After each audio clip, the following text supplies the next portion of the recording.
edit that first bit out. All right, Curtis. Well, you're introducing. This is episode 35, by the way, Curtis. All right. Well, welcome everyone to episode 35 of Broken by Concept. We have another guest episode today. This time with Zaboutine.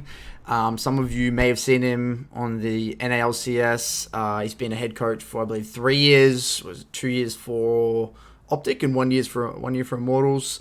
And I believe we got in touch somehow through my YouTube content. We'll probably get into that later on. But thanks for joining us today, man. Thank you so much for welcoming me. I'm watching a lot of content from you guys, and I'm very happy to be part of this one. That's awesome. So, how did you come across me, by the way, my content, out of interest?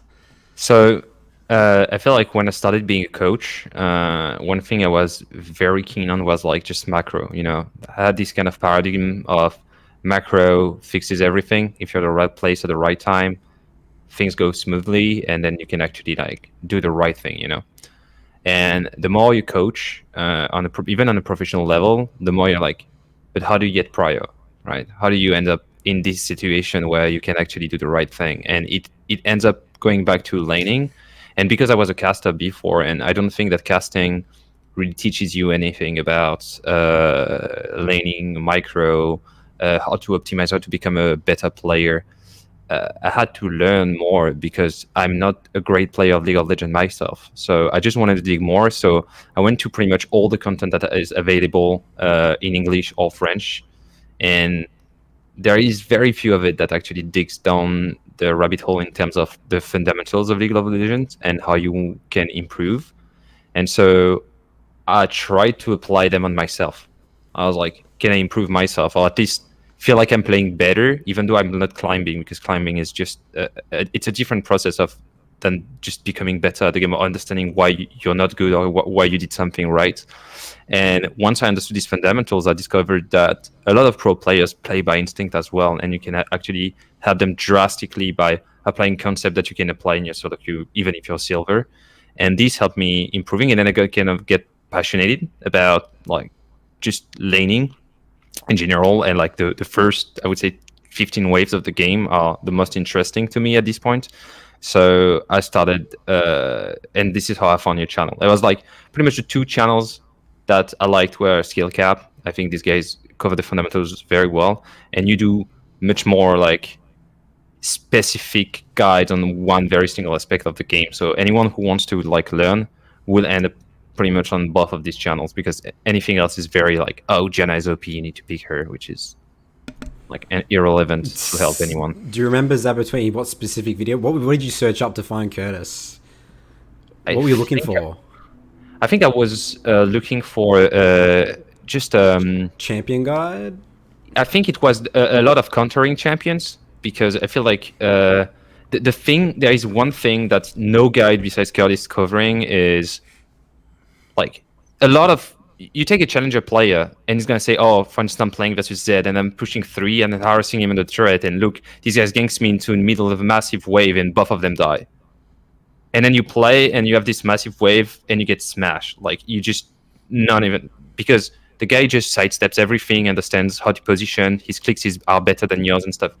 And this is where I end up like on Curtis' content. He was like, oh, okay, I want to counter. I don't remember which champion. He was like, yeah, so you can push 3 and then harass under the turret, or you can actually, I think it was like TF versus Akali or something like that. It was like, I like to leave the wave in the middle, and I like to leave the wave in the middle because, except if I'm absolutely insane at the game and I'm already better than my opponents, there's a very high chance Karim's going to run me down and there is nothing I'm going to be able to do unless I'm much better. And I was like, oh, that's very clever. That's very, very clever, because it helps me. And I was like, okay, this guy says things that actually overcome issues that I have just applying the bread and butter range versus melee matchup. And I was like, oh, that's very interesting. So this is how I ended up like watching a lot of other videos, and I ended up watching the things like the 30-30-40 model and the things about clicking and deluxe, training, and so all these small things that like I will advise to lower ranked players that want to get help from myself. And I keep the fundamentals, like the more straight bread and butter of League of Legends, for like higher ranked players, like challenger players, grandmaster players that already have pretty much all the stack required, but they can't intellectualize what they're doing. to help them overcoming their bad habits, because they can stack 3, and if they're ganked and they have a massive wave, they already know how to carry through it to their jungle, all these things. Just do it naturally. So that's how I kind of discovered your content. And you said, was it more for the purpose of you started playing more yourself and wanted to get better individually for your solo queue? Like, are you playing solo queue at the moment, Zaboutine, or? Yeah, I'm playing a lot of solo queue, and I'm really bad. I'm a What boomer, does bad you know? mean? Everyone always says they're really bad. Like, give me like, because I say we're bad. I think I'm much worse at the game than the average player in terms of mechanics, and like I'm Okay. really bad. I'm like gold. I would say high gold. Like I have no trouble getting out of gold, and whenever I hit platinum, it's like a ceiling, because everybody is still stupid, but I can't have an edge on the chaos that is within the game, and playing the macro and getting like 100, 150, 200 CS above my opponents means nothing if you can't space properly in the right team fight and things like this. And I'm really bad at executing game plans, so I just do it to teach myself how to break down concepts much more than anything else, because I know I'm never going to be like, there is no point climbing except if you want to pursue a career and like being good at League of Legends. But playing the game yourself helps you understand a lot of hurdles that other player can have even at a higher level. Wow, I wouldn't have expected that. Yeah. So, do you think? Because this is super interesting. Because Curtis, I mean, I don't know how old you are, Zaboutine. How old are you? I'm 32.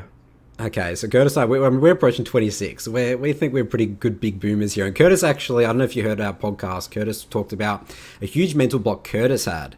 Was he thought he was the boomer with the boomer mechanics, and Curtis would really go hard on thinking about fixing, getting better at his mechanics, and he actually got to a top 10 level, which he didn't think, like my question is, if you went really hard, Zaboutine, on mechanics, do you think it's a mental block that you're just like that narrative yourself, your identity? It's like, I got that, I'm just that boomer mechanics. Like, I have all this game knowledge. I mean, obviously you've been a head coach in LCS for 3 years. Like, if you had to focus on it, do you think you could push to diamond at least? I'm gonna try this year just to see if, because there is more than this, right? Like, you have challenger player, you remove the keyboards, they still win, right? So it's much more than mechanics. It's just consistency is not there, because I mean, there is a lot of things that I can do to improve my level. I'm just never gonna be great, like I'm never gonna smurf. I'm always going to have to play my best, whether I play in silver or I play in diamond, and I'm going to have to narrow my champion pool to like very few champion, and go every single time playing my game by the book, making sure I never die, and have this 55, 56%, 53, maybe even maybe 52% win rate that's going to make like a steady climb until the players against me are going to be able to like outplay me or something. I have really good clicks because I come from an FPS and fighting game background. So I have a good execution generally in games. Like, if you take me on an aim training, I'm like usually in the top 2-3%, but I can't apply it in the, like, you see people. I try to take actual coaching from a player that I have a great relationship with, and he was like, "Okay, I can't help you." It's like, because all the players I have, they're great mechanically and they want to learn more, but it's like, you know what to do, and then your Oriana Rumble runs at you and he kills you, because you just do everything wrong mechanically. And I was like, yeah, that's just hard. That's just, I need to play a bit pretty much Oriana, Victor, Twisted Fate, and Rumble every single day of my life, 5 games, no more. Review every single one, and then I'm gonna climb. But what for? I'm going to play devil's advocate here. I mean, because, okay, this is the funny thing. Is you've been around for a long time, Zab, right? You've seen the evolution of the game, and you've probably seen the quality of coaching, not just across the board in yourself, improve or increase. And back in the day, you always see, this person's an amazing mechanical player, whatever that means. It's like this buzzword in a way, like mechanics. And when I really started to get into the details, if I spent time working with you, even just on the side for fun, just as a cool little project, I guarantee you there would be some fundamental things that, because I believe that if your clicks are good, like you say they are, like you've come from the FPS background, that is all that is needed. If you have that, I believe what's going wrong then is you're not directing your attention in the right areas. I think that's what was happening because it's like you've probably heard me say in one of my videos, right? You don't want to have to rely on reactions. People think mechanics are actually largely reactions when the best players actually don't rely on reactions. They already know what's coming, and then it's just like I'm already looking at the Rumble posturing, and I'm already seeing the way they're moving and why they're moving like that, and based off X, Y, Z. So I'm already waiting for them to come at me. I don't need to instantly react. It's not like something random. It's not like if someone jumps out of this door, I'm like, holy shit, I can't react to that. It's just instant. It's random, And so I would play devil's advocate. I think that you could, I wouldn't say easily. I think overcoming the mental blocks and the identity level stuff, I think you could get to Diamond relatively straightforward. I would say that's my theory anyway. I mean, I don't think it's impossible. It's just I've trying to experiment and learn a new champ. So I have 20% win rate on 50 games. So I drop in MMR, and then I go back to my main pool of champ, and then I just reclimb, and then I get like a lack of interest for the game, or I'm starting playing Valorant, and then I come back on League, and I lost my. It's like I'm pretty sure like nobody can is unable to do it. That's. I think that to reach Diamond, you just need discipline. That's pretty much it. It's just. So when you say discipline, discipline in terms of like the schedule, the way you practice, you're reviewing your games, like having a learning objective. What do you mean specifically by you mean discipline? A little bit of everything. The first thing is you need the discipline to learn a little bit about how the game works and being able to set up a game plan, right? And make a game plan every single game. Where is the jungle? What type of jungle it is? Is it gonna gank me? What can I do with my champ? What does the enemy champion do? Do I know what are the enemy champion weaknesses? Can I watch YouTube videos of this specific matchup that I'm struggling on, where I can spare a ban on another champion that's probably stronger in the meta, but is not the one that annoys me? And then it's okay. I'm gonna play games where I feel like I'm playing well, and if I start playing pretty poorly that day, I'm gonna call it a day and just launch an indie game on the side and just not play League of Legends because I'm just gonna make myself worse and create like blocks. It's discipline as well into muting everybody, not falling in the trap of like pinging people, muting pings that are going towards you. If you're like, I'm pretty sensitive to negativity. I feel like League is an extremely toxic game in general at every single level because pros don't have their teammates, but they have the audience that is watching and the social media. And it's having this discipline of focusing on what makes you good, learning what makes you good, and sticking to it to climb. But is with one objective, right? Getting a better rank. And I truly feel like it is, if it's important for you, you should do it. But being Diamond has never been important for me because I feel like if I can help players that are like even challenger, they don't have to go on my solo queue history and say, oh, you're Diamond. Because if I'm Diamond, I'm trash for them. If I'm Gold, I'm trash. If I'm Silver, I'm trash. If I'm Grandmaster, I'm trash. Like, it doesn't make any difference. Except if like I'm literally just connecting to the game and I smash them in lane 1v1, then I can, then I can brag about it. But if it's not for bragging and already make a living or not from League of Legends, then it's just a personal goal. And I don't think that this level of discipline is gonna make me happier. So I'm just I think fucking with the game, if I may say, and just playing it. But yeah, I have a funny story. I was coaching a guy that was like Diamond 1, low masters, and the guy has very poor fundamentals. He was playing Echo, and I was like, no, dude, you can't play like that. And I was like, no, it's fine. And I was like, okay, I'm connected on E West, right? I'm living in NA. I played against him, and just I was like, I think gold 4, like hardcore gold 4. It was like 6 months ago, because I had like I was playing bad, and I solo kill him in lane, just in 1v1. I was like, that's just fundamentals, dude. Like, I'm knowing nothing.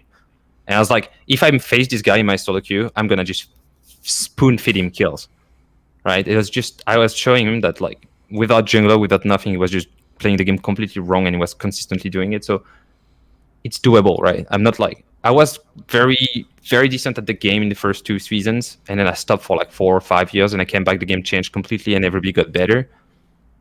I don't think it's that's impossible. My story as well, Zab. Don't worry, that's exactly my story.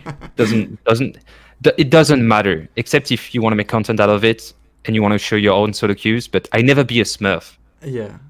So it doesn't matter. Okay. Let's pivot away from this. I we've been talking a bit about discipline here, right? Discipline in order to achieve goals in solo queue. Now, Nathan and I are pretty, I would say, we're pretty big critics of the pro scene in terms of this whole discipline. I mean, I've been in a gaming house, I've been a head coach for 3 years, not at your level, of course, but similar things. Just the pro gamers across the regions are pretty similar in terms of like the way they are. Discipline is not the word I would use for a pro gamer. And I want to talk on professionalism, and I want to talk about what your thoughts are. Are these guys who play in the NALCS, would you even call them a professional? And I want to just get your take on professionalism across the board right now as it stands and in your experience. What does a professional mean to you, and what are these players? What are just your thoughts on this topic? I mean, the literal definition of professional is making a living out of it, right? So they're all professional from the name. Then there is this myth from, I think, people that never been in pro sports that every single professional athlete is in any type of like performance. They wake up and they have kind of a perfect routine. What you see is generally in sports, you have three types of, I would say, three profiles. You have, I would say, the loser. He's not obviously completely losing, but he's not at the best, not the best, right? You have the one-time winner. Some people that win a tournament and kind of disappear or have a great season and then they just kind of fall apart. And then you have the steady winners, the people that consistently wins. And that's something I've been told by the father of the guy that recruited me, and I think it was a really good model. He's a performance specialist, and was like, the loser know why they lose. It's because of like, I don't know, the humidity in the air, but it can be because if only I was running faster, or if I was a little bit stronger, or if I hit the gym. They always know what went wrong. The one-time winner, they won once, they don't much know why.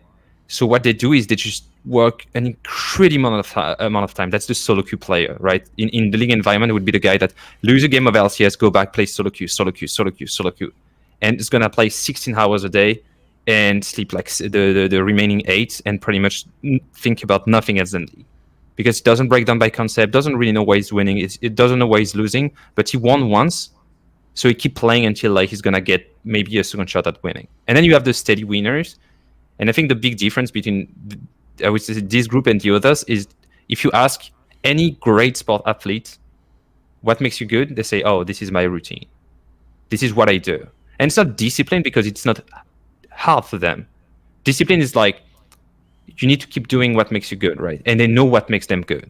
And usually what makes you good is kind of easy to do, because naturally your brain is going to kind of direct you towards what is easy for you, right? If you're a student and you're terrible at English and great at math, you're pretty much going to direct yourself towards mathematics, right? So if you have a player that's like incredibly good at like clicks accuracy and reading the body language and trading, and is going to just direct himself toward assassin and climb that way, and he's going to make a living out of it, and suddenly like his coach asks him to play only control mages, and he's going to lose.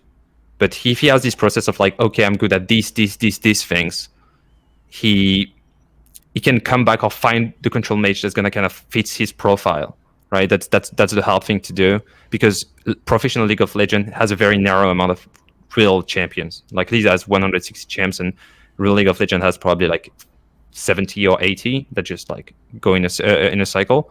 So that's I'm kind of like stepping away from the main topic, but that's kind of the thing, is like the long-term winners, they know what makes them win and what makes them good, and that's the difference I've seen among the players I've been able to work with, the players that were beating the teams I were in, the teams that were losing against the team when we were working fine.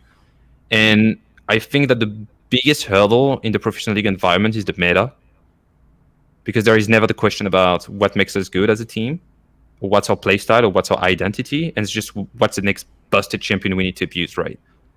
And or the busted mechanics. And I don't think that people are like subpar in terms of professionalism in the way that they wake up late and they don't train and they'll have their attitude and the egos, but it's much more, some of them don't know how they're to be good. Some of them never had to suffer to overcome a hurdle because they became pro naturally. And some of them have all of this. They have I play more, but I know why I'm playing more, because I feel like I'm rusty. I'm gonna play on these very specific matchups because I feel like I struggle on that on my laning phase during this LCS match. And they go back, but they take their day off completely, and they come back the next day, and they're completely mentally fresh, and they have the whole team. They push their teammates forward. They never like they have this. I know why I've been winning in my previous teams, or I know why I've been winning in Soloq, because I do this. And usually these players, you see them, they are the Bjergsons, the Power of Evil, right? All these players that have this consistent, not first, but they're always making their team better, right? And I mean, I take example of these two, but I have other really good examples. I just don't like name dropping too much, so I take probably the most famous ones in NA in the last 4 years. But I feel like that's kind of what I think about professionalism is the one that are closest to what people think about pro athletes are the one that made this mental process of like analyzing what makes them good, and they are able to create this bubble where they perform within any team. If I made my explanation. Yeah. So was there anything in? Go on, Curtis. I was just gonna say, like, are you saying that that this is just a difference of, rather than professionalism, it's a difference of level of self-awareness? The people that are the best are the ones that are the most self-aware about what makes them good. They have a clear identity of what makes them a good player, and they know how to replicate playing well, or what they need to do, what their process is. But, you know, yes, there's an element of self-awareness, but what I'm getting at as well, and what I'd love you to touch on, is can you really call yourself a professional if you don't have that self-awareness? I mean, if you're paid to play, you're professional. But right. You have a different definition of professional. Like, I mean, like, you know how sometimes you have athletes, it's like, that guy's like a professional. You know, it's like the way he acts, like, it's just like his behavior, right? Like, I mean, that's the way, like, we obviously, Curtis and I view professional. I mean, obviously, the standard definition of professionals, like, this guy gets played, you can say, yeah, they're all professionals. But, I mean, I think that most LCS players, in terms of their practice schedule, and you've talked before about, Zab, about just the importance of the practice, schedule, like scrims, that sort of stuff. They're amateur in terms of their mindset, their approach to it. Like, again, I will compare it to the top athletes in other sports that would be in the same position. They're not even on the same playing field, if that makes sense. Yeah, because I think that one thing that's big is what I've just said, like the whole monologue about self-awareness, about what makes you good and stuff, is a cultural thing that everybody in an organization needs to understand.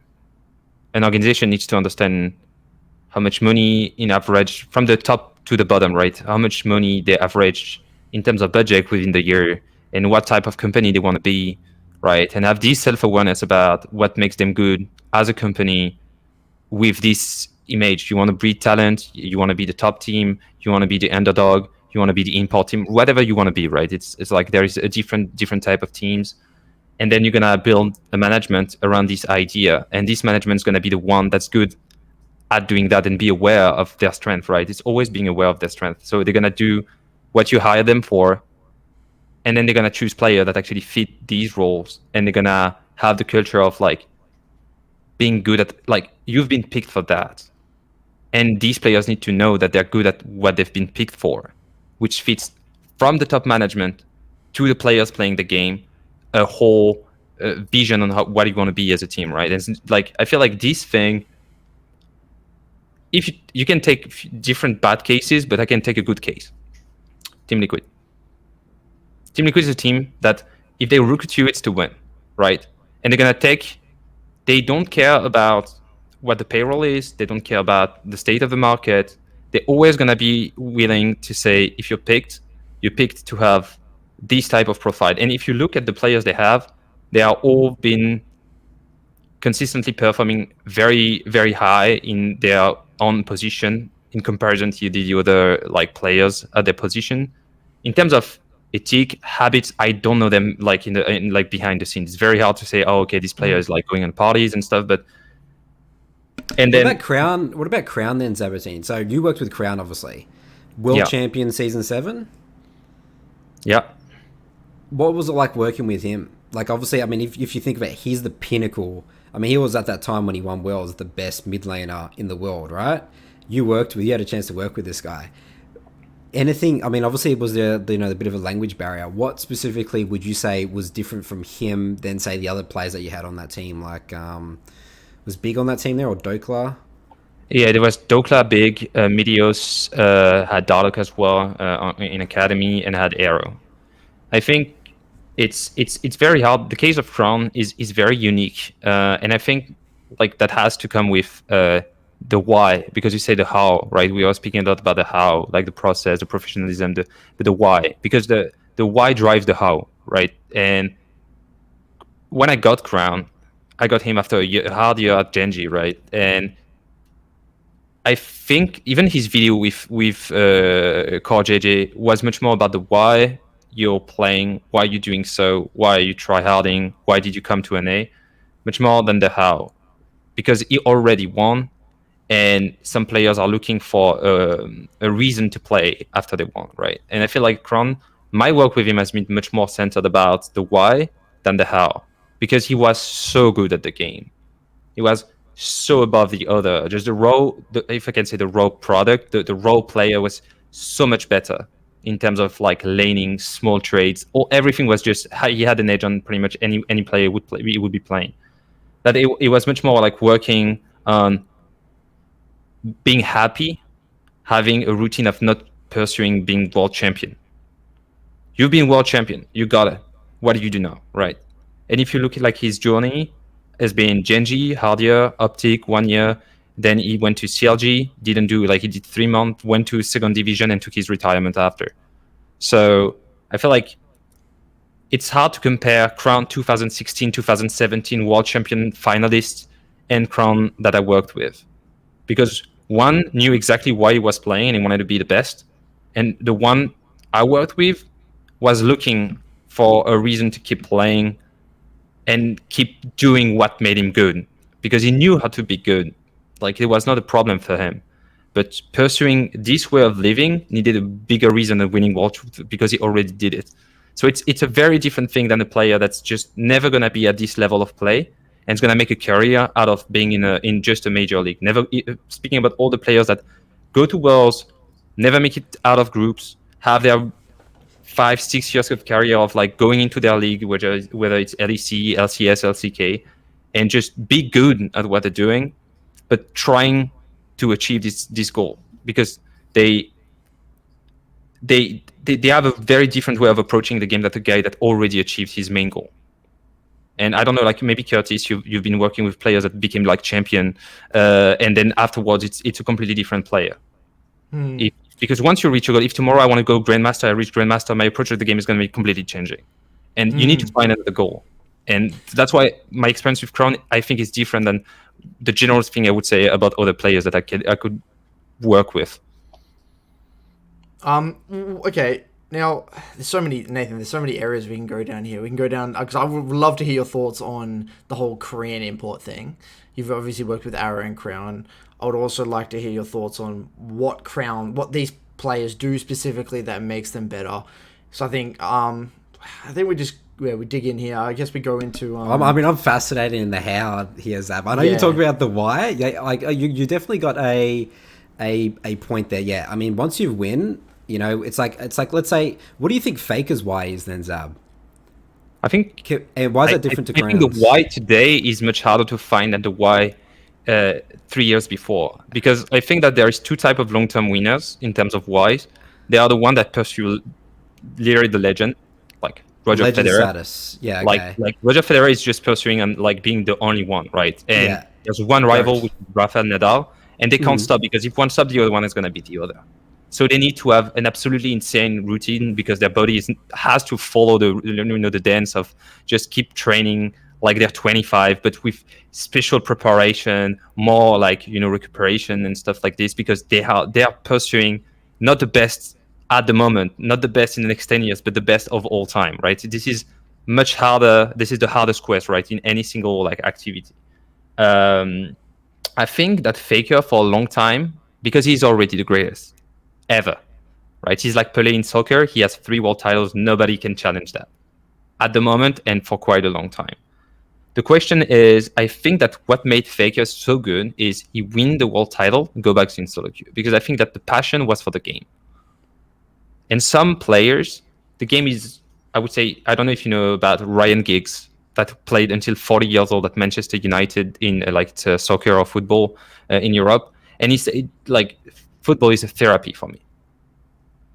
Waking up, going on the field, running, doing the preps, the stretching, talking to the coach, preparing the match. It was a therapy. It gave him a structure in his life, and he really liked it because he felt like it was the definition of happiness. So for some players, the process is the why. They just like, and I think Faker going back in Soloq, playing the game, just playing and just becoming good and learning about the game. That like this is backstory. Like, he just played normal until like he couldn't find someone and just went to ranked and skyrocketed to world champion. He's just, I think, the guy that's been pursuing the game, whereas Kron has the objective of becoming the best and winning title. I think Faker winning titles is a side effect of being good at the game, whereas some players become good at the game to pursue one specific objective. And that's why Faker has been consistently better, because he's pursuing a process and not a goal. And that makes much steadier winners.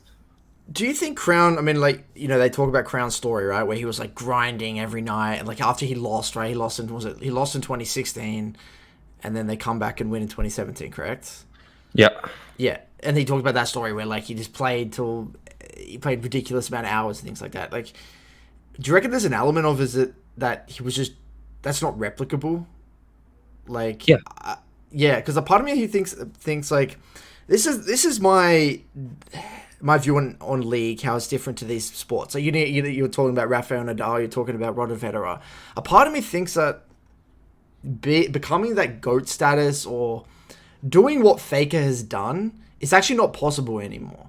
A part of me thinks it's genuinely not possible, because the way the game is that Faker got to the level he was at largely because he understood concepts intuitively that weren't really discovered when he was winning in season 3 and all that. Like, he was doing things intuitively that no one understood.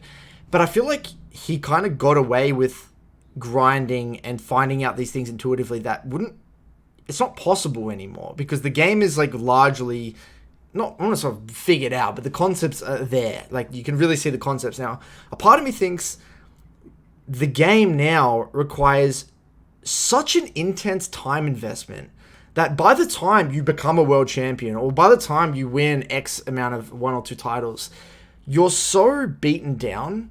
Like, because League, there is no rest. There is no, you can always think about the game. You can always like play more, like, theoretically. And a part of me thinks it's just not possible. Do you think that we potentially might not ever see another Faker?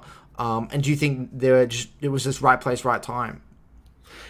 I completely agree on the figuring out before anyone, the same way, like all these legendary teams, right? Like, I usually say, because, I've been a caster for long, I was saying that Moscow 5 invented jungle pressure. Then I would say SKT invented the basics of macro. Samsung White invented the jungle support synergy, jungle support mid, like the deep vision and all these concepts. And then I would say that the Korean era put these two kind of a pinnacle in 2016. 2017 was kind of weird with the Arden sensor, even though the game was pretty peak. But I would say 2016 was like the first peak of like everybody kind of figured out the game. And then the new era with the new champions made the game much harder to be steadily good at. And Riot included a lot of variants, which requires even more coordination in team fights and less strategy. League stopped being chess and became much more, I would say, the chess boxing. When you play a few moves of chess and then you go on the ring and you need to box and then you go back. That's so true, dude. You're spot on, because I actually don't view League like chess anymore. League actually isn't like chess, because if you envision League to be like chess, yes, the underlying concepts of League are like chess in the sense that, move 1 in the game, you're not going to, that affects the rest of what happens in the game, but you can't have a very telegraphed approach. And that's why I think China, right? That's why I guess like after Korea, you have the Chinese way of playing. You have the Chinese, because the Chinese would play the game perfectly, but they will either snowball. Like, you have 2 ways of playing Chinese way. It's either just grouping and fighting to a point where we're gonna get these barons and these dragons, and you're gonna lose the game regardless of your lead because you can't team fighters. And then 1 FPX, which is we're gonna kill the game on the first 20 waves. I'm gonna stack a wave. Like mid doesn't matter, side lane only matter. And he was the fast push mid, slow push sides, and they had insane side laners and a mid laner that know exactly how to keep his resource steady and just killing your side lane. So you're always playing a 4v5 versus FPX, right? And Riot then came back into, oh, this is too much. This is too much. This is too...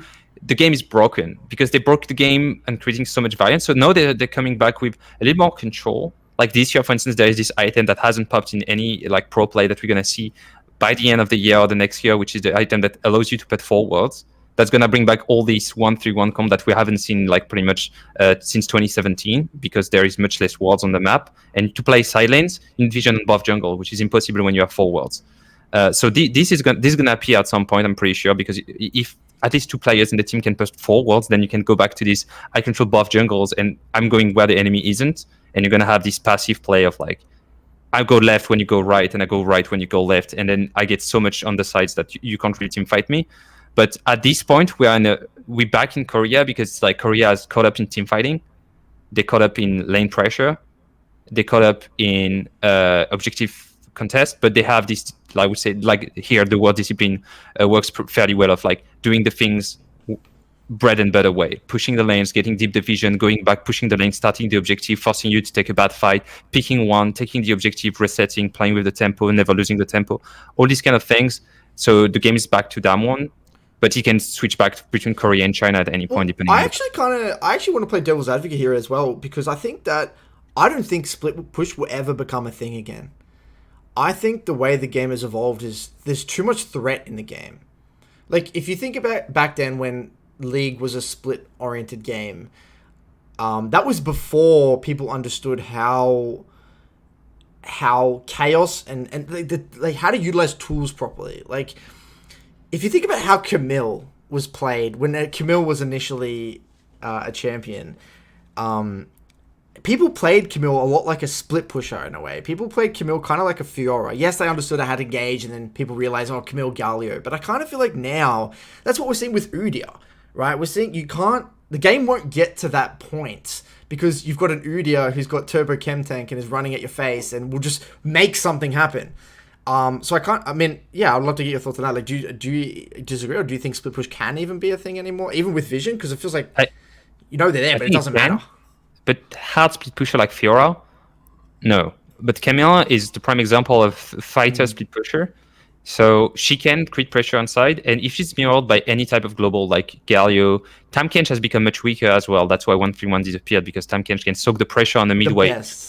When you have Tamkench, this is the best champion in the game, pretty much. Like, it's checkmate. Like, in chess, is like you have 2 queens, right? Because he soaks all the pressure in the mid wave. You have a severe Tamkench, which is the most boring lane that you can't kill in lane. And then they go on mid, they catch the wave faster than anyone. So you can't pressure with this mid wave. You can't dive a severe Tamkench. Even if you have Ornn, Kemit, Galio, they're going to clear the wave before you actually kill them. And then they're going to teleport on side. But they nerf that mechanics, right? But it's like Twisted Fate, right? That's why Twisted Fate's back, isn't it? Yeah, but Twisted Fate has this property in early game. Twisted Fate wins any side matchup. And the problem is, I was actually discussing that with the player I'm working with. Twisted Fate, all the threats of Twisted Fate in the game are champions that are wrongly designed for competitive play. You can't play Fizz. You can't play... Echo at some point is going to like smash TF, but you can lane TF versus Echo. But it's very hard to play Yasuo at the moment. So all these champions that are like predators of TF are not good.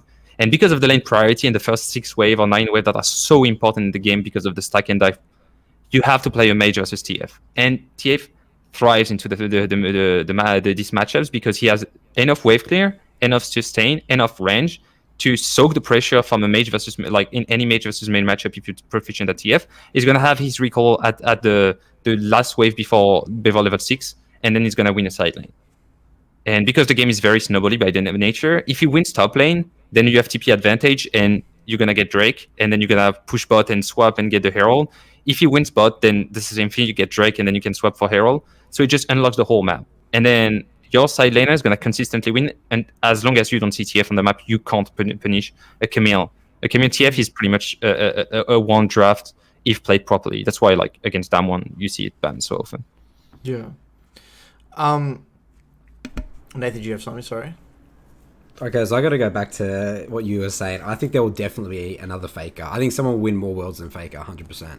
Like, so your argument right there, Curtis, is that because your investment is so much time in it, right? That you get burnt out and it's just over because you have to play 18 hours a day of solo queue. Well, because think about this is why I think you're not going to see a Tom Brady or something like that. It's because a Tom Brady in League of Legends ever in League of Legends. No, I don't think the game by design can allow a Tom Brady. The reason being is that my theory anyway is that think about what it requires to stay good at League. Even a month break from League, the results of just taking a month break can actually be massive. Think about Tom Brady and a season of NFL. You play your season. Okay, let's even be more specific. You have your week, and then you have a rest day. You have actual proper rest days. After a day of, as well, even training throughout the week, you go home, you relax with your family, you get massages, you relax. There's ways to actually recover and things like that. Yes, you could say, oh, you get your 8 hours of sleep or whatever it is. But the amount of raw training that you do comparatively to an NFL athlete or a physical athlete, it's so different because... Is it because it's all mental and it's not physical? Yeah, it's mental and physical. That's the thing. That's why, yes, and then you could say chess, right? Like, you get, like, people that are super, super dominant in chess, but then I kind of feel chess is different because chess doesn't change, right? The way, obviously the meta evolves in chess, but chess, the game itself doesn't change. So a player who is really dominant in chess and that maybe they've been playing for a very long time, and they have the natural talent, XYZ, they can continue to probably be really dominant unless if they have a really, really good schedule, they look after their body. They can be dominant for a long time because the meta doesn't shift that fast. Whereas in League, you take a month break, you miss 2 patches, it could be literally a whole different ball game. Funnel comes around, and then you're like, oh, we got to play a whole different game. To add on what Curtis says, is Riot usually nerfs the previous world champion. So they reactively fix the game because usually world champion abuses or one aspect of the game better than any other. And Worlds is played on one patch, everybody abused this patch, everybody remember this patch, and the balance team kind of dumpster what happened during this patch on the next season.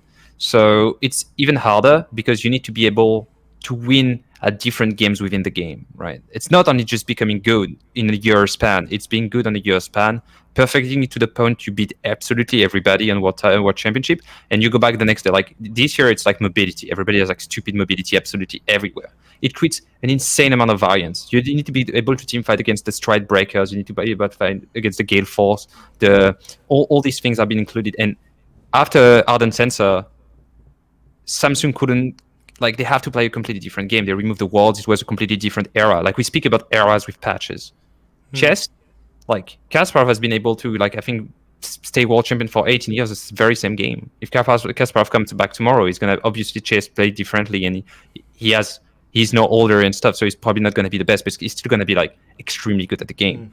Like, you're not playing the same game. You're not. And the other thing as well, Nathan, the reason being is that, again, kind of like Zab said way earlier before in the start of the podcast, he said each player, a pro player, they actually only can play a few champions really well.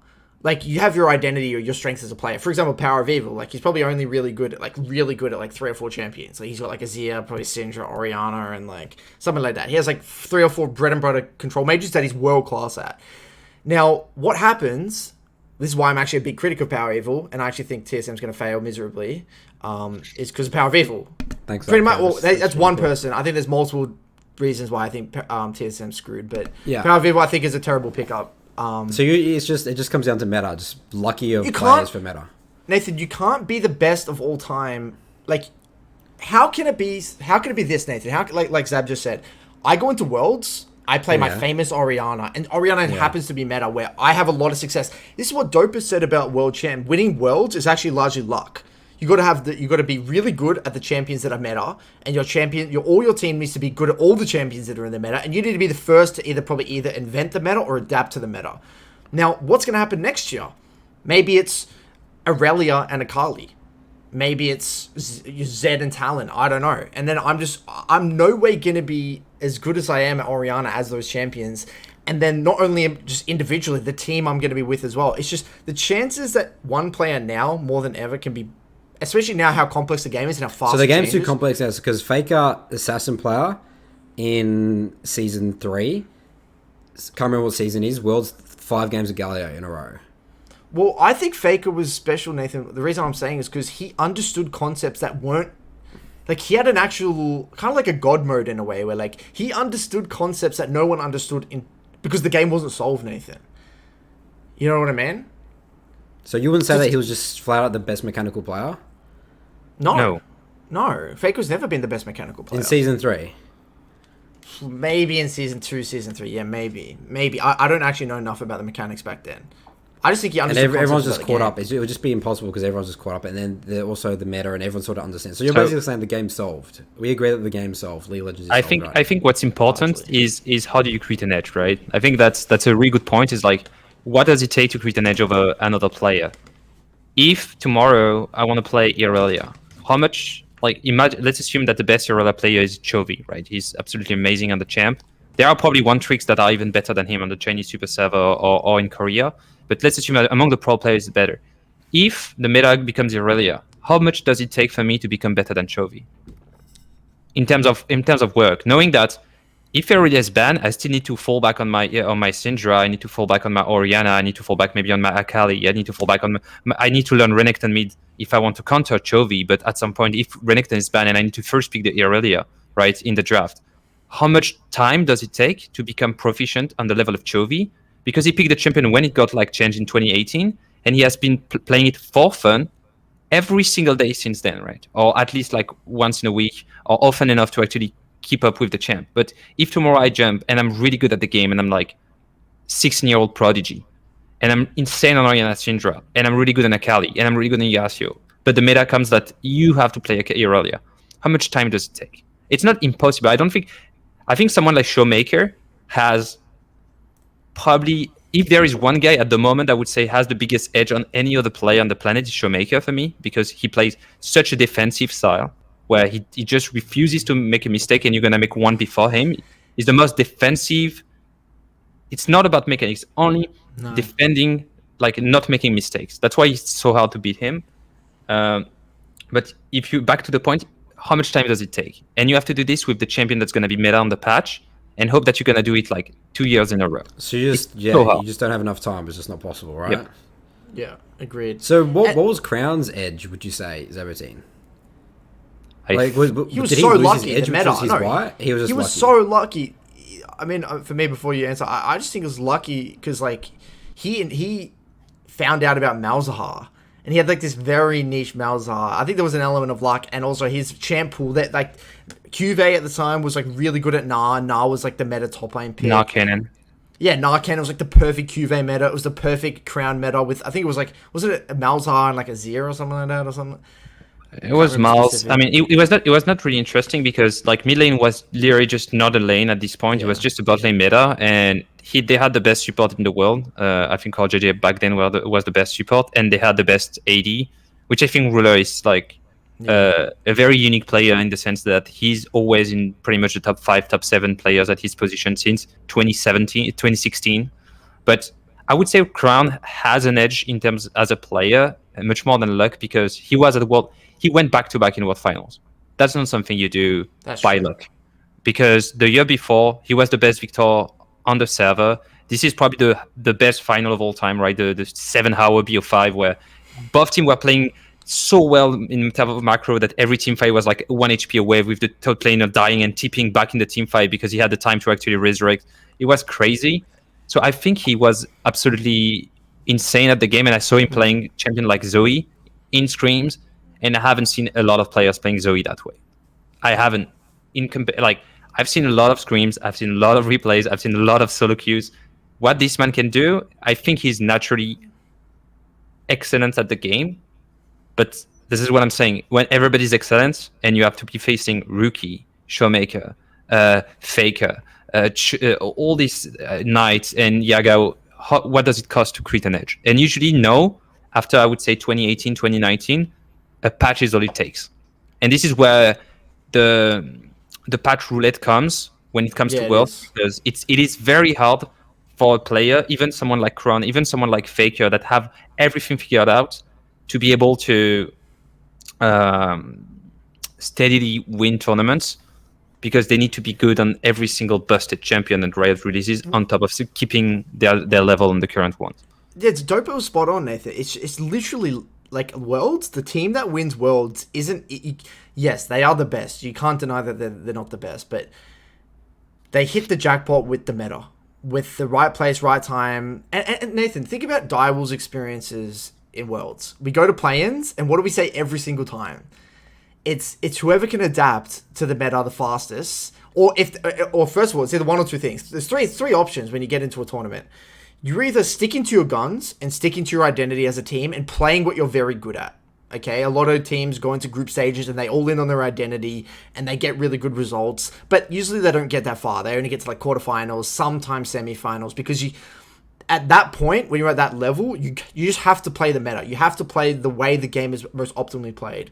The second option is that you invent the meta. You're the first team to literally find out the way the game is meant to be played on that patch, in that tournament, based off all the variables, and you're the first to the mark, and you actually invent the meta at the time, which is very, very difficult to do, and which we tried to do and failed every single time. And the third one is that you're just like reactive. You react to the meta and you try and catch up and try and quickly patch champ pool issues and be like, oh, okay, Camille's meta.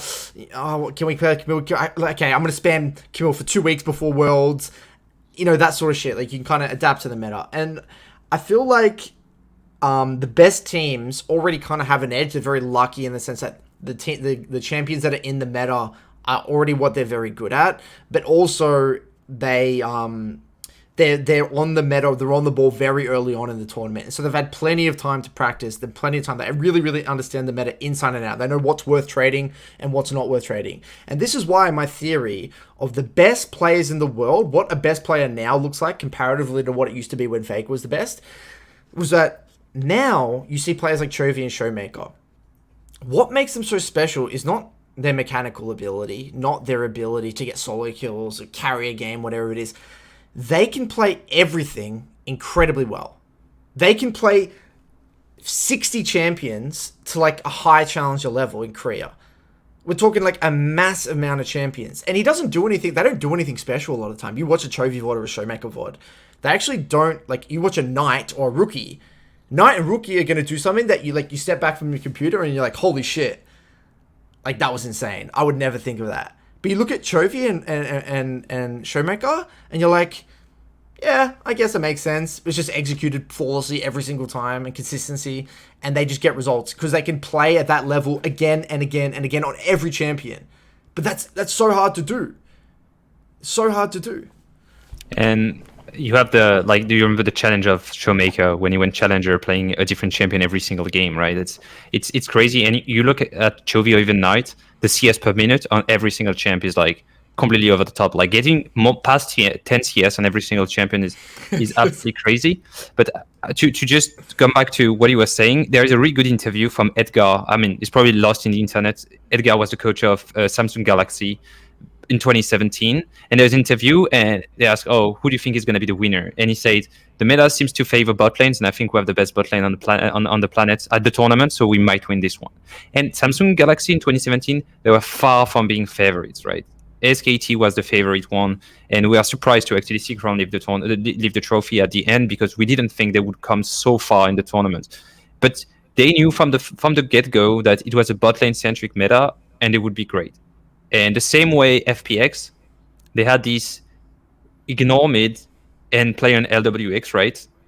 And that was the meta at this point. It was just like putting the Kai'Sa ahead. It was a Kai'Sa versus Xayah, and they were so good at it that they just won. Like they just smashed. I was casting, and I was on the European side in France, and I was like, oh hell, we got smashed. But that's about it. It's like, obviously, as I say, if there is one player I would say has an edge on every single other player, at least a mid laner, is I would say the Nugaris, the Showmakers, because Showmaker is gonna get 9.7 CS at worst on every single champion in the game, because he has such understanding of like the fundamentals that Faker figured out 6 years ago.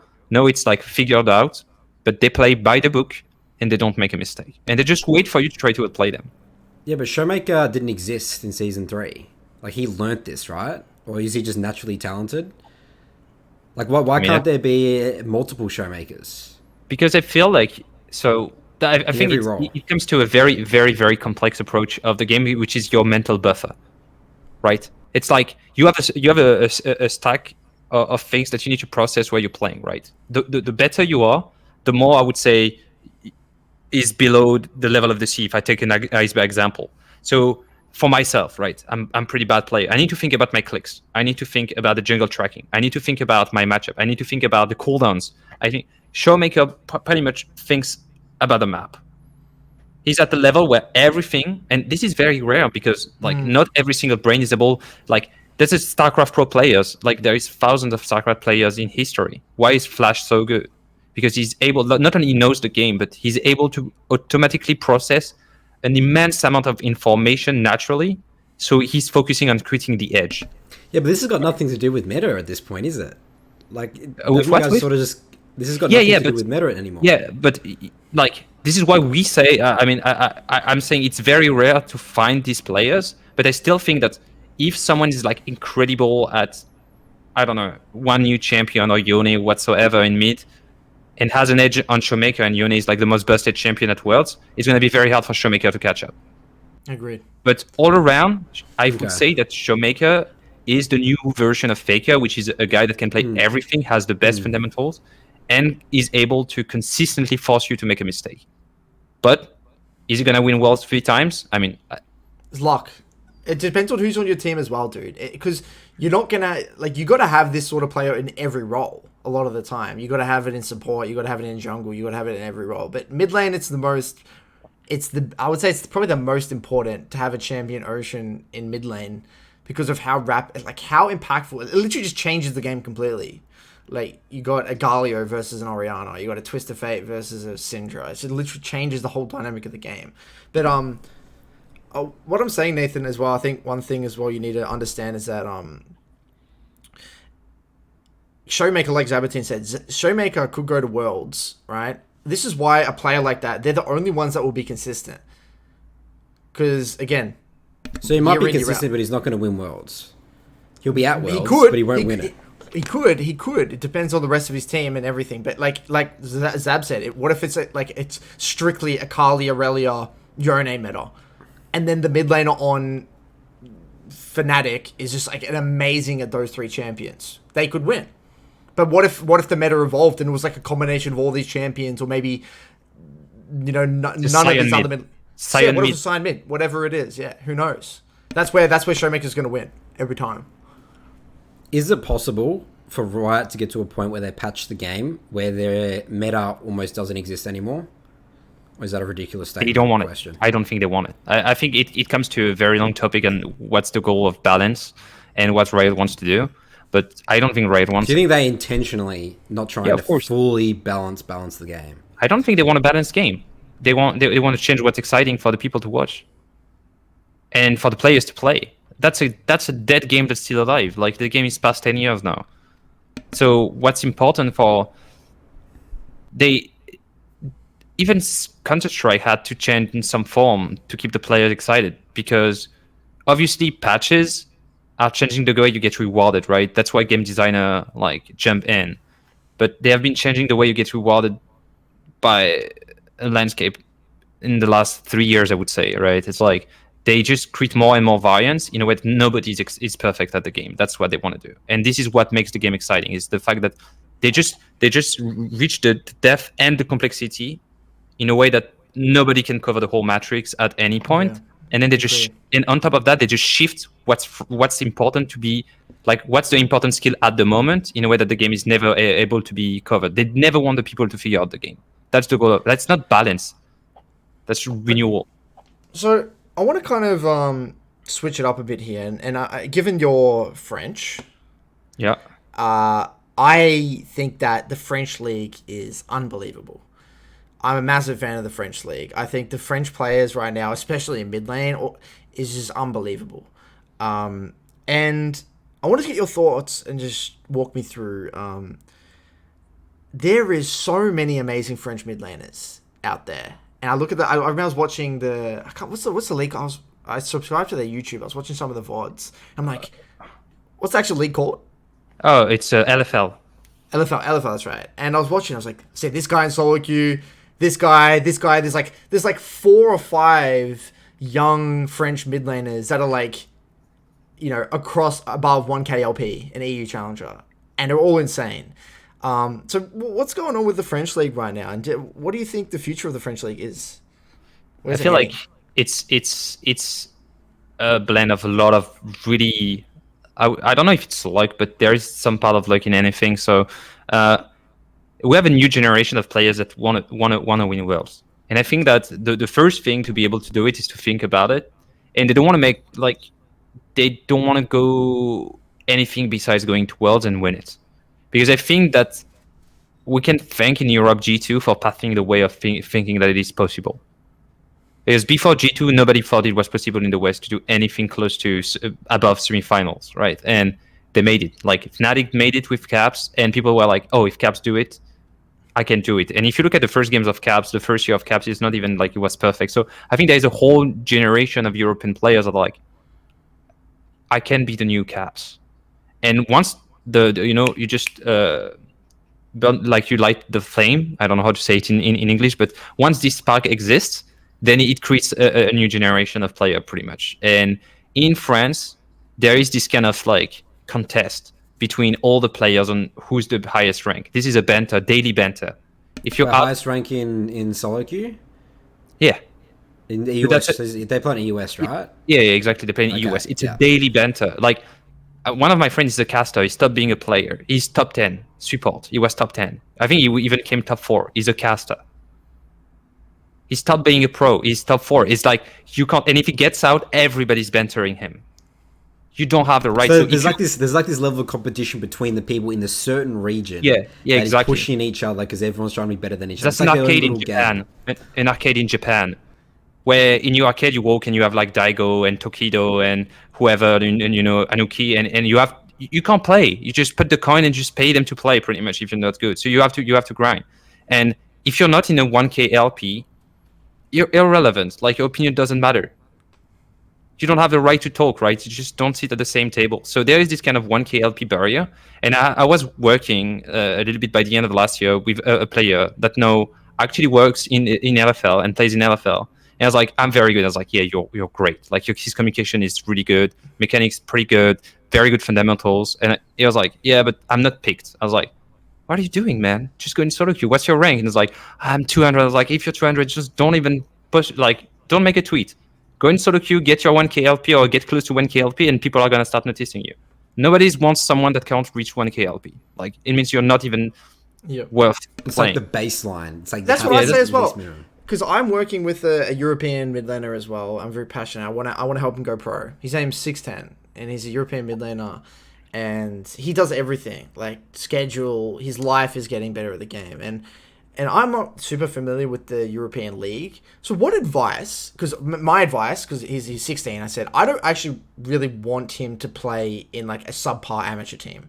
What I think is best is get high elo, try and get top 10, get onto if you get onto a good academy team or a good what do they call it? Is that an EU academy, whatever it is? I mean, you have so in EU you have LEC, national leagues, and you have Division 2 in the national leagues. So the national leagues. So I think it would be good for him to get onto a national league team, a good national league team. But I said, don't waste your time with a Division 2. I don't want him to do that. You can go straight to this Division National League if you're a top 10 solo queue mid laner. You're going to get onto a good team. So anyway, what is your, if you were to talk to a young kid in Europe, what would be the best pathway? How do you make it into LEC as a young talent? Out of curiosity, how many French mid laners are in LEC right now?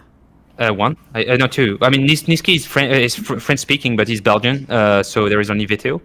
I'm actually, Vito is the player I'm working with because he jumped very early into his career to LEC, and I was like, Misfits? I want to help him. Yeah, exactly. Yeah. And I wanted to help him. I was like, I feel like you're probably gonna be hit very hard because you're switching. Like it's still a huge milestone. So I don't just want him to have someone that's independent of the team that he can relate to and talk to freely. And if I can give him any kind of like advice on like laning matchups, mentality, habits, routine that I've learned throughout my last few years, I'm just helping him because I think the kid is just brilliant. But for the ones, I don't think there is like just a cookbook. You can hack it by just being lucky on playing in other leagues than French league, which are maybe a little bit less stacked, and then make it to the EU Master because it's gonna be easier for you to like be showcased at EU Master, and then you're gonna make it to LEC. But the thing is, I feel like what's strong, for instance, in France is like you can stick to LFL and be good at the game and make a living out of it. Like you understand what I'm saying? Is like not everybody can be caps. And if you're a young player, I think the first thing you need to be is like exist somewhere. And then once you pass this thing, you can actually reach, higher goals. And like going into LFL, yeah, you need a 1K LP. If you're a mid laner and you're 1K LP, everybody knows you. You go on Twitter, it's like, I'm 1K LP. I can ask all the guys in LFL, I'm like, is this guy good? And if you're good, if you're playing like cheesy funnel and stuff, you're gonna like, I hate this guy. If you're toxic, everybody's gonna say, I hate this guy. But if you're actually like not writing, just playing very well, you're gonna make your way. And we have, I think in Division 2, we have players that are like 900 LP that didn't find a That's position. Insane. Yeah. So who are the best mid laners? So I watch. There's Rika, who's really good. He doesn't play in the French league. I believe he plays with Berlin team. And there's Prem League. Dplex. Dplex, yeah. Vitality B. He's in the B League. Or that's the national. No, he's National League. Yeah, Vitality is the LEC, and Vitality B is the French league. He's really good. About the two I don't know how to say it. It's like Tukuy. Okay, he's also he got like 1K LP. Yeah, super good. There's another one. Because he reached out to me. That guy. He's a cool kid. Here's the other one. There's one more, another high elo one that. Sakan.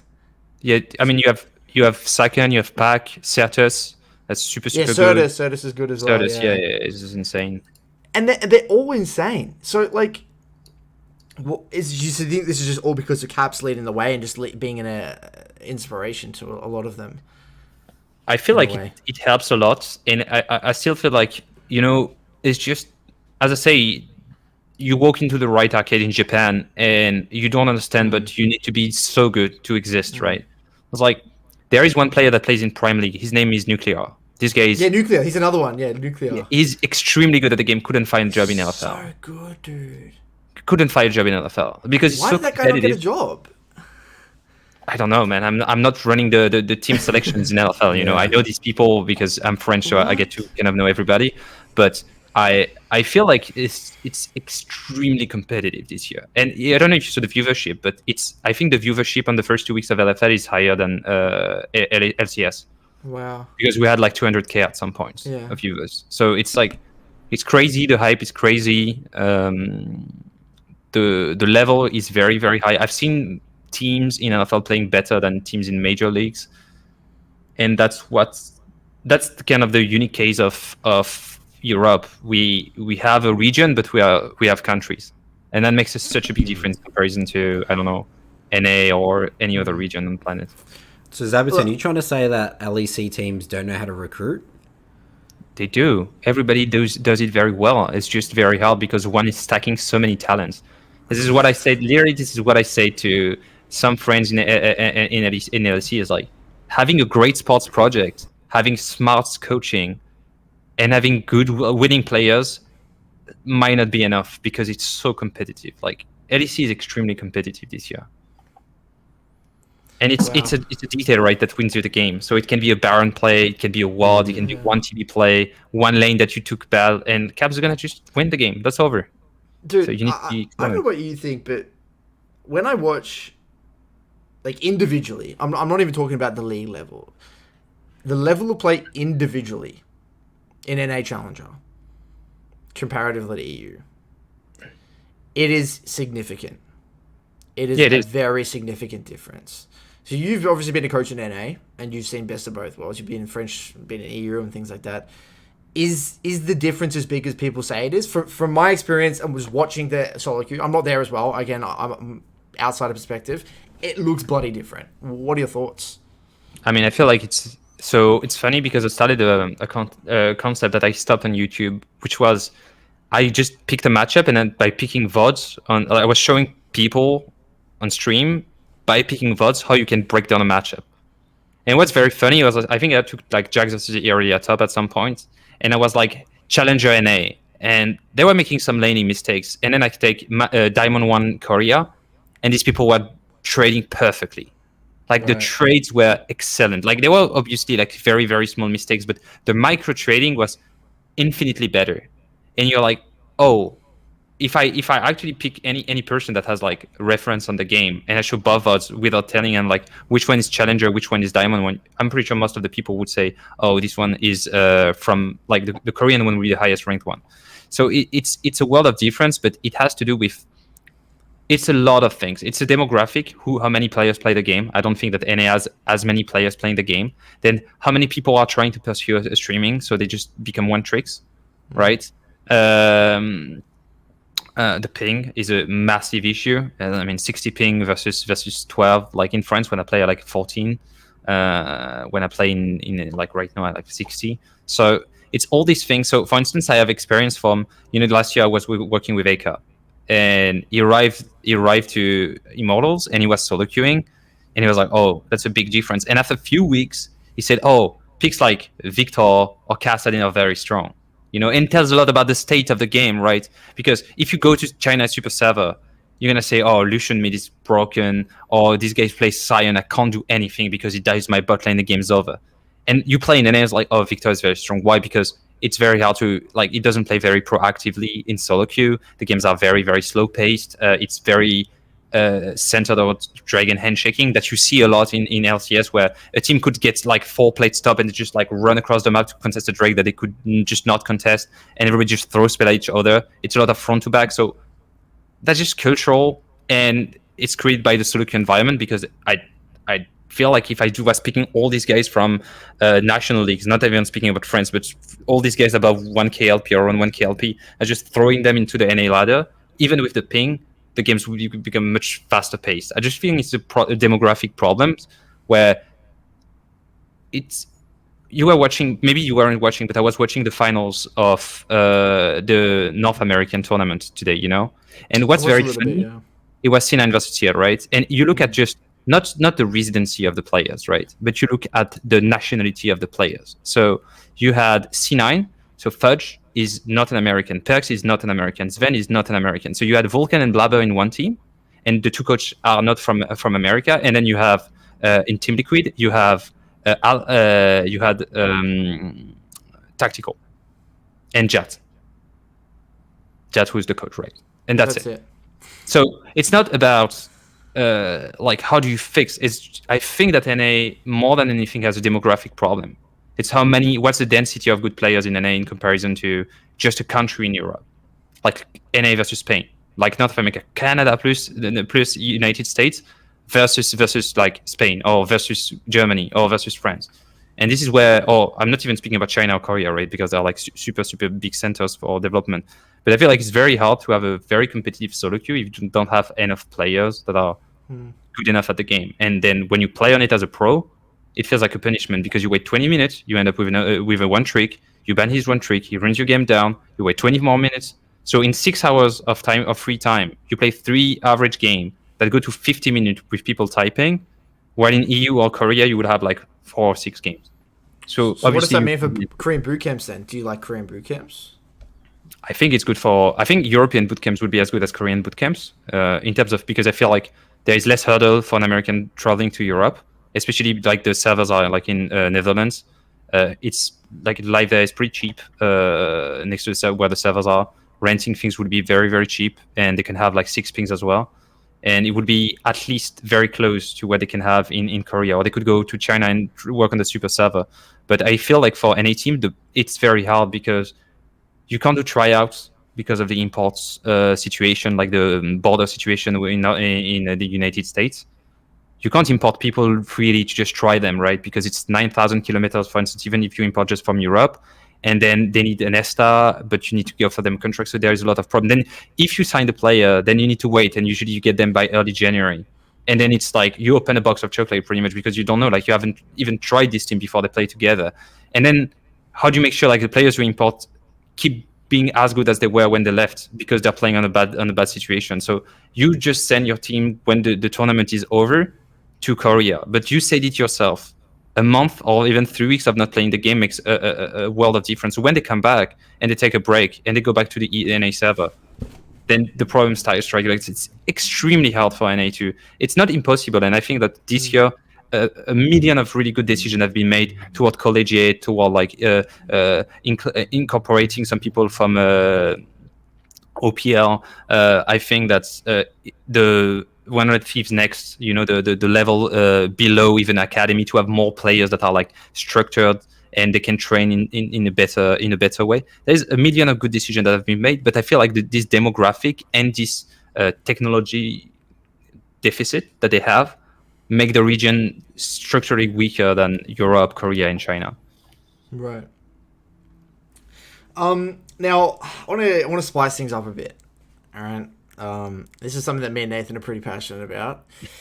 Like you said, you've watched a shit ton of scrims, Zab. Yep. You've been around for a long time, watched a shit ton of scrims, different regions, different players. Myself and Nathan as well watched a shit ton of scrims. Are scrims... Okay, let's just think of a player, and Nathan was saying this before, a player or a coach plugged into... Let's say a new coach coming into NA, and they've been plugged into the LCS, and they're, here we go, we do our 2-3 game blocks a day, or we do our 1-5 game block a day, or we do our 3x3 game blocks, whatever you do. This is the system. This is what we do. And this scrim culture, or the scrim system, it's been around for a very long time. This has just been the way it's been, very similar since Season 1, Season 2. It's been the same thing. My hunch, and Nathan's hunch, correct me if I'm wrong, Nathan, is that scrims a lot of the time are not as valuable as people think they are. And the amount of scrims that we've watched, that you come out of it, and you're like, if I just played solo queue, if we just played solo queue, I think we would get more out of this, is ridiculous. So, and then Nathan, feel free to jump in at any point in time. I've never actually heard that, Curtis. Has anyone actually said solo queue is better than scrims? That's your opinion.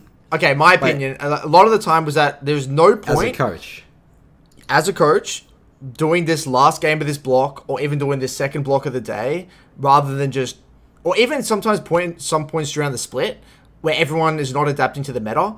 Let's just all play solo queue. Let's all get better individually first. Then let's play scrims later on. So yeah, what are your thoughts on? And Nathan, actually, before we go into this, what is your opinion, so we can kind of loop them together? You're muted, by the way. The question that I want to ask here is, well, that's the point there. It's like, okay, this is the structure of the system. Again, like Curtis said, you're a new coach. You come in. This is our little set. Like, what's out of curiosity? What's actually the structure right now in terms of system for NA? Like, what does every teams look like? I mean, it depends. I think we are playing. Is it 2-3 game blocks? We are playing 2-3 game block, and then in last year, 2020, I think was just one series of 5 games. Oh, why did that change out of curiosity? Nothing. I don't know. Teams thought it was better. I still think to start answering your. Why did I think it was better? Probably because players eat in the middle, and then they just like digest, and just the second block is much less productive. So it's better to take a good breakfast, have a snack after the second or third game, take like a little bit longer break or shorten a review, and just have this kind of like series of 5 games and just call it a day, and then try to work on personal development after. I thought the second schedule, like the 5 game, is slightly better, but I mean, doesn't answer neither of your guys' point, right? On like the value. So is that the best way to do things? And is anyone trying to push the bar, or is that just that just it? That's just the best way to do things. I think it's so. The problem is Scrim involves 2 people, right? You never scream alone. Except if you scream your academy, but then you're creating an own meta, right? So except if your academy is like better than most of the LCS teams, which usually they're not, creating your own meta is not going to create you a massive edge over the other teams that are like playing everybody else. So it's very hard to change the system based on like what you need. and what your opponent needs, right? So maybe your opponent needs to play more game because they are very good like individually. Everybody's like good on the patch, and what it needs is like work on the communication on the first 20 minutes of the game. So Scrim is very valuable for them, and they smash you because they're like getting to the point where they're good in the first 20 minutes. And on your side, this is like your, to go back to the chess, this is your opening. Your opening is not correct. Like the first 9 wave on like 3 lanes is not working fine. You can't never get your jungle support working together anywhere on the map, and you're working on this. But you're getting smashed at 20 minutes. And what you would like to do is just play the first 10 minutes of the game 60 times during the day, because nothing else matters than just creating this to be able to go to the next step. But you can't force that to your opponent, right? And it is very hard that both teams that are screaming are getting the same value out of it. But there is not a better system than screaming a team that has a comparable level to challenge yourself and check what's your current level of a team is. That said, I completely agree with you that in a lot of cases, players are not there yet. And working individually with a player, not that I'm doing individual coaching with players, I see that I get sometimes better value out of a solo queue review than a Scrim review. And as I say, I was a lot about macro, and I feel like if a player is good at the game and he's like, I don't know, like rank 3 and he's like 1.4k LP, he should be able to win games without communicating, pretty much, right? So then it's Agreed. even macro and stuff like this, like he should be able to have an edge by himself. So what happens when you have these insane players? They go into the Scrim environment and they just go back into the pack. And these players that are like really good, thrive in the Scrim environment or on stage, they're consistently winning, right? Like NA has a lot of these players that over the year keep winning, right? And you keep importing insane talent from all across the globe, and they all kind of go back to the mean. And these players have always an edge on like the NA system. Like, I don't know, you can speak about, I don't know, Double Leaf. Like he has great player in NA, won pretty much everything and anything, but he has an edge on anyone that got imported pretty much in the region. So I feel like it's really hard because you can't break the Scrim system. It is really hard. I mean, isn't it really hard because people It's very don't want ingrained, right? it's useful. Like sometimes it's not useful for both sides, right? And then it's better to call it a day and do something else. But you can't be rude and prevent your opponents from training, and you can't assume that your opponent is not taking anything from the Scrim, or they are. So you have to play out. Well, okay. Well, I think what Nathan is referring to as well is like, what would happen? Because when I was a coach, I was always trying to think of creative ways we could improve. What happens if you just didn't Scrim the first 2 days of the week? First 2 days of the week, you only solo queued, and then maybe the Wednesday, Thursday, Friday, you played Scrims. Because I actually think, and you've probably experienced this at one point in time, that Scrims can genuinely make you worse. Mm-hmm. When we went to play-ins and we were scrimming like really, really good teams, we would have been better if we didn't Scrim anyone. We got our confidence from solo queue, everyone was feeling really good, and then we just dive in and we express our best self. Once we start scrimming, we are now reacting to what other teams are doing. We are now potentially losing confidence, even though, yes, you might say as a coach, guys, today we're focusing on the first 10 minutes, we're focusing on the communication, that second blue buff spawn, we want to make sure we're invading that, and you do that really well, you get a lead, but then you just get stomped from 15 minutes onwards. Yes, you as a coach may look at that and you're like, oh, okay, we get a bit of value from that, but the players losing scrims, no matter how much you say it doesn't matter, it fucking matters. And get worse. It drives the meta. It drives the representation of themselves and the pick they're good at and the pick they're bad at. And once you have something, it's the Pygmalion effect, you know? It's like the vision of you have of yourself drive the reaction of people towards your actions that reinforce positively or negatively your action, and then you just reinforce your own view of yourself, which drives the other actions towards you, and so on and so on. So if you're like playing Victor in Scrims and you get smashed, you're like, I'm not bad on Victor, and your team thinks, oh, he's bad on Victor, so you don't want to play Victor. So then you go on stage, but you are a really good Victor player, but your team is telling you that you're bad on Victor, and your coach thinks you're bad because you've been losing Scrims on Victor. So remember, you're only losing Scrims, Zaboutine, for a couple of days. It's just a couple of days. That's all it takes for our whole team to be like, this champion sucks, we're never playing it again. Exactly. And I feel like I agree The problem is, what do you do when you don't have solo queue? When solo queue is not an option?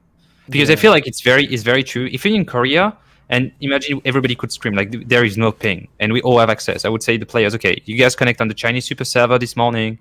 You do 12 games of Chinese super server. Tomorrow you do 12 games on the Korean server, and then we're gonna start scrims. And what you got from solo queue, we're gonna speak about draft, do a 1 hour meeting, and everybody's gonna play what they think is good and fun. And then we're gonna just have a kind of a brawling day, and the next 2 days we're gonna settle on like 2 or 3 drafts. We're gonna just play it and try to focus on communication. Great.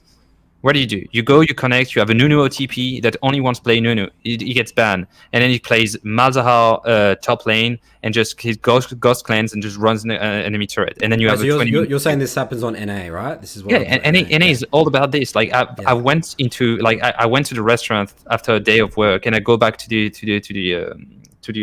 office, and I don't remember which player it is. And like, what are you doing? It's like, I'm watching an anime. I'm just waiting for the game to launch. I was like, but I went to the restaurant. It's like, yeah, I haven't played a game. It's like he dodged two times, and I waited like 20 minutes. Would you agree, Zaboutine, that the only way that NA can be competitive in terms of worlds is if solo queue is improved individual skill wise? I mean, just fixed. I mean, the way you fix solo queue is you just need to have a tag, Riot partner pretty much, but like Riot competitive partner with a server in California, and everybody that's good is in London OTP. The same algorithm they use to process the scouting ground accounts. They just use the kind of the same, and everybody that's like potentially a good player, climbing, or just not toxic, not inting games. It's just like you gather them and just play, and it's just like a super server. Well, we did this in OS, right? So in OS for a very short period of time, we kind of come together and we said, all right, OS is like pretty bad. How are we going to increase? This was in 2017. We're like, how are we going to increase the quality of the solo queue? And one of the ideas was that every single player or team in the league, we all agreed that it would be enforced that after dinner at like whatever it was, after you finish scrims, from 7 till, I think it was like 7 till 9:30 or 7 till 10, was every pro player would queue up and you play solo queue. Now, imagine if every single player in the NALCS queued up at the exact same time, starting, you say like like the Hunger Games and whatever it is, like you press that horn and everyone queues up at the exact same time. The chances are that if you did that for a month, and everyone took it seriously, all of the pro players would dominate the top of the solo queue ladder, and you would only get pretty good quality games, especially even if you had plus the academy players as well. The best academy players, all the NALCS players, boom, that just solves your problem. But I think the biggest problem you is don't that need a super server, right? At that point, because you've probably got the first. I mean, you still have 60 ping. You still have 60 ping. That's the problem. Okay, that's true. That's one thing that needs to be changed. Yeah, you need to route it to the data server that holds, because the shame is there is. I don't know the tech part of it, so I don't want to blame too much. But it's kind of a shame that there is a data server in California to play Valorant. Right. It's like when I launch Valorant, I can have 8 ping, but I'm playing League, I have to play on 60 because the servers are in Chicago. It's the same company, right? And I'm like, okay.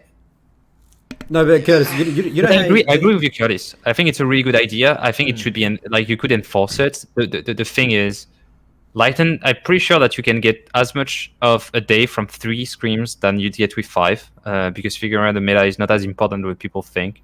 In hindsight, after like 3 years working there and taking a step back and looking at what's done, because once you're in the middle, as long as you're in the middle of it, you think it's important. Then take a step back is like, how much time did I waste telling my players you shouldn't contest this Drake or you should put this ward there, and they just think about it for like 30 minutes and just forget because they go to the next game, right? It's like, I'd rather have 2 games and spend an hour. I'd rather do 2 hours of games, 5 hours of review, and push the fundamentals like a score, for them to all be at the same theoretical level about what they need to do on the map, instead of being a person that understands the concepts and repetitively try to make them guess what they should have done within the game that's already over, never going to happen again. Exactly. Because they're just mentally checked out anyway. They think they're not going to see that situation again anyway, so what's the point? That's what I'm saying. Like, you get, as a coach, you just become so repetitive. It's like, here we go, same problem, dragon fight, we didn't get there before instead of the vision. It's the same shit. You know, you could get, if everyone knew we only had 2 really good quality scrims a day, and we get really into the review and everyone knows, this is it. We got 2 games, you better focus, we've only got these 2 scrims today, and then that's it. You know, and look, one thing that kind of screws the whole solo queue thing, right? and I'm going to be, this is where, look, if you don't feel comfortable responding to this, I completely understand. But I'm going to throw it out there because I feel like I'm obliged. I have to. You have players in the NALCS that should not be there. Okay? From a professional standpoint, I'm just going to name drop. I think Dardoch being in the LCS is a absolute disgrace, and I think it brings down the professionalism of the entire scene just through one player. Because the way I view it is, and this is why I'm such a big I'm not going to say hater. I am a big critic of some of the things I see in the NALCS. Is that you can't have a league where like a player like that is allowed in the league and then call it and sell this product and say it's this really awesome thing, and then you've got players like Dardoch running around Soloq literally abusing academy players and adding them and literally telling them and abusing them. And you have this, I've seen screenshots of like pro players now, not even just Dardoch, going out of their way to be toxic and bringing an absolute disgrace to their name. And that's, they just think they can get away with that. And you know what? They do get away with it because they get signed again and again and again. They get signed again and again and again. So I just think you put me in a really, really dedicated situation because I've been working with Dardoch, and I have a really good experience with the kid. Like, I have a really, really, really good experience. He has his flaws, right? But he's among the players that had the most fun working with, and I think that it is extremely hard because it's hard to advocate. Like, the point is that what I'm saying is like it's hard because what do you want me to say, right? It's like, what do you want me to say? Like, you say you can. It's hard to be in a podcast where. Zaboutine? What do you mean by because I think that he has a very out of the box way of looking at the game. He's very, very critical about the fundamentals and the theory behind the game. I think he's extremely competitive, and he's always trying to kind of. I mean, I worked with him 2 years ago, so I don't know which person is, but I think he's considered toxic, but I think that he cares a lot about the game. He cares immensely about the game, and I think that he's among the guy that I'm not gonna say in the right hand or with the right coaching, because I don't want to pretend I'm Superman and stuff, but I feel like if you, of course, there is a frustration factor, and I mean, I'm not gonna reinvent the wheel saying that he has a hard time dealing with frustration, whether in solo queue, competitive. Like, I mean, the history speaks for itself, and I think that it is probably a part of it where it's hard to. I don't want to say defend or advocate for him, but I feel like among all the players I've worked with, this guy cares so much about the game. He cares so much about the team. He's such a nice person outside of like these few moments where he has frustration. He comes every day at the office before anyone, plays more solo queue than anyone. Super, super nice. Always banter, always chatting. You want to bring him? I was taking him from the academy to do draft with me, and he was like criticizing my draft, thinking you didn't think about this. If he picks that, your draft is over. You can't play this game. He did the extra mile, being on the bench to just like contribute to the team atmosphere, and that's a lot of small things that he has done within this team. Joining a team, knowing that he would be on the bench, or he would be on the bench, he would be in academy, and still giving his best. So, and today he's playing with one of his former teammates, right, Neo, that he has been working with, and he has been tough towards Neo at some point, but they're still like working together, right, in Dignitas this year, and. I just don't want to, paint Dardoch just only as the guy that's like toxic, because what he does wrong, I'm not gonna say it's not wrong, right? It's not the thing, but he does an immense amount of things better than most of the players I worked with in terms of like team environment, and no one ever pointed that out. And this very specific case of Dardoch frustrates me, because you have players that no one speak about that might work less hard than him, care less about what's going on than him, where he cares a lot. Like, at least you can't blame him for caring, being there, training, solo queuing more, doing all the games, and trying to, like, outside of the review environment and the frustration of losing a game that can usually put him on the nerves sometimes, and it's not always the case. I think he's a great guy. I think he's a really, really great guy. So it's very hard for me to say this guy shouldn't be like hearing this guy shouldn't be in pro. It's very hard to hear. But what message is this sending to the academy and the up and coming? Look, I don't give a shit if like Dardoch runs rampant and Dig and then ruins a split for Dignitas. I don't give a shit about that. What I care about, okay, because you know what? That just means I instantly disrespect Dignitas, because what does that mean? What does that say about the management and what they're about? Look, for example, you know, you could be with a girl, your girlfriend, your wife, and she could be amazing 99% of the time. But then one week you went away and she like fucked some other dude. It was like once. It's like really one-off, you know, like but you have your standards. You're not going to let that slide because that's who you are. You know, this is a pretty extreme example, but what I'm getting at here is like, you're a professional at the end of the day. You are paid to play the game, and you are paid to be a part of a team environment. You're paid to be, you're not just a guy laying bricks on a building. You're an entertainer at the end of the day. You're you know, a role model potentially. You're a role model, right? And look, I don't care if it's just average toxicity, but if you're going out of the way to literally add someone and say, you just got gapped so fucking hard, you should just watch a VOD once in your life, like just don't even queue up. Like if you're gonna do that, what message is that sending to that guy who's now trying to be a pro, and then he's gonna try and be pro, then is that just the way they act? Is that like what I need to do to be good? You know what I mean? This is the thing, is like I haven't seen that, right? This is your thing. I haven't seen that. I've always been advocate when I was talking to him on like you need to get that shit done, and you need to just be like, just mute people, just play the game. Do you like them? Play the game, right? Just care about the game. That's when it makes you happy. Playing the game, play the game. Just don't fuck with people, right? I feel like EU Soloq is a billion times more toxic in terms of like vocal and written aggression than pretty much anything of any.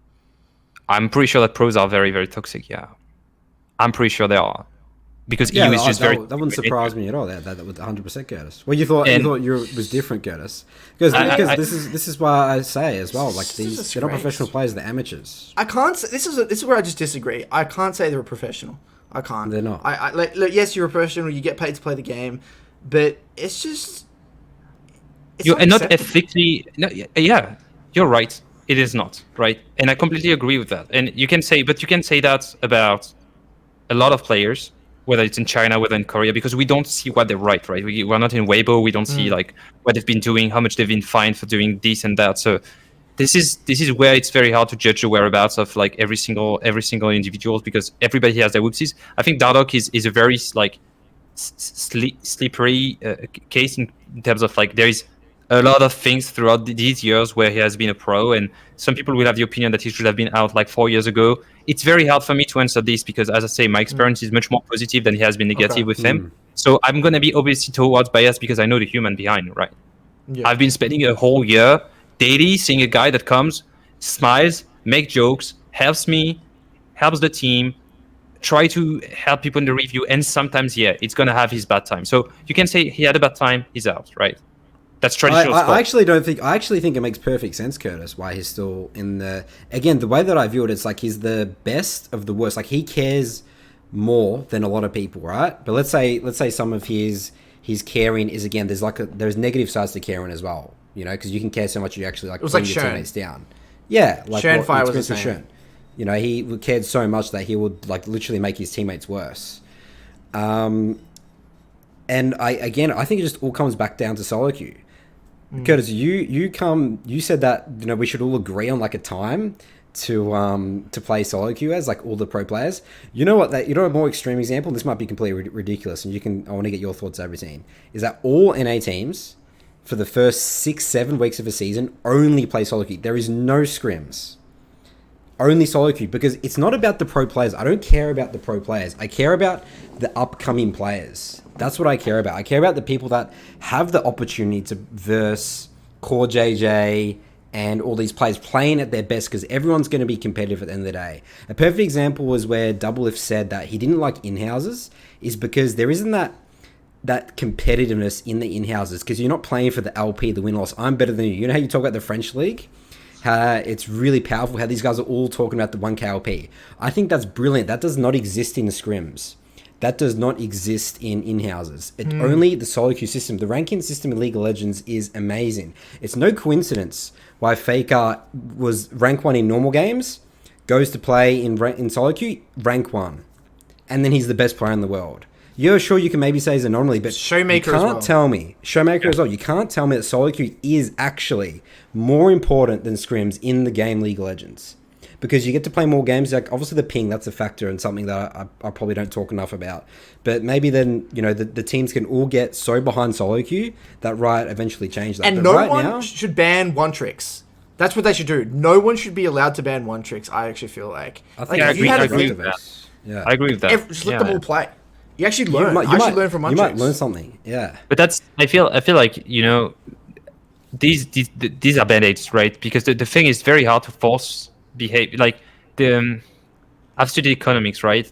And usually the reality is an equilibrium, a balance resulting of the optimization of every single individuals.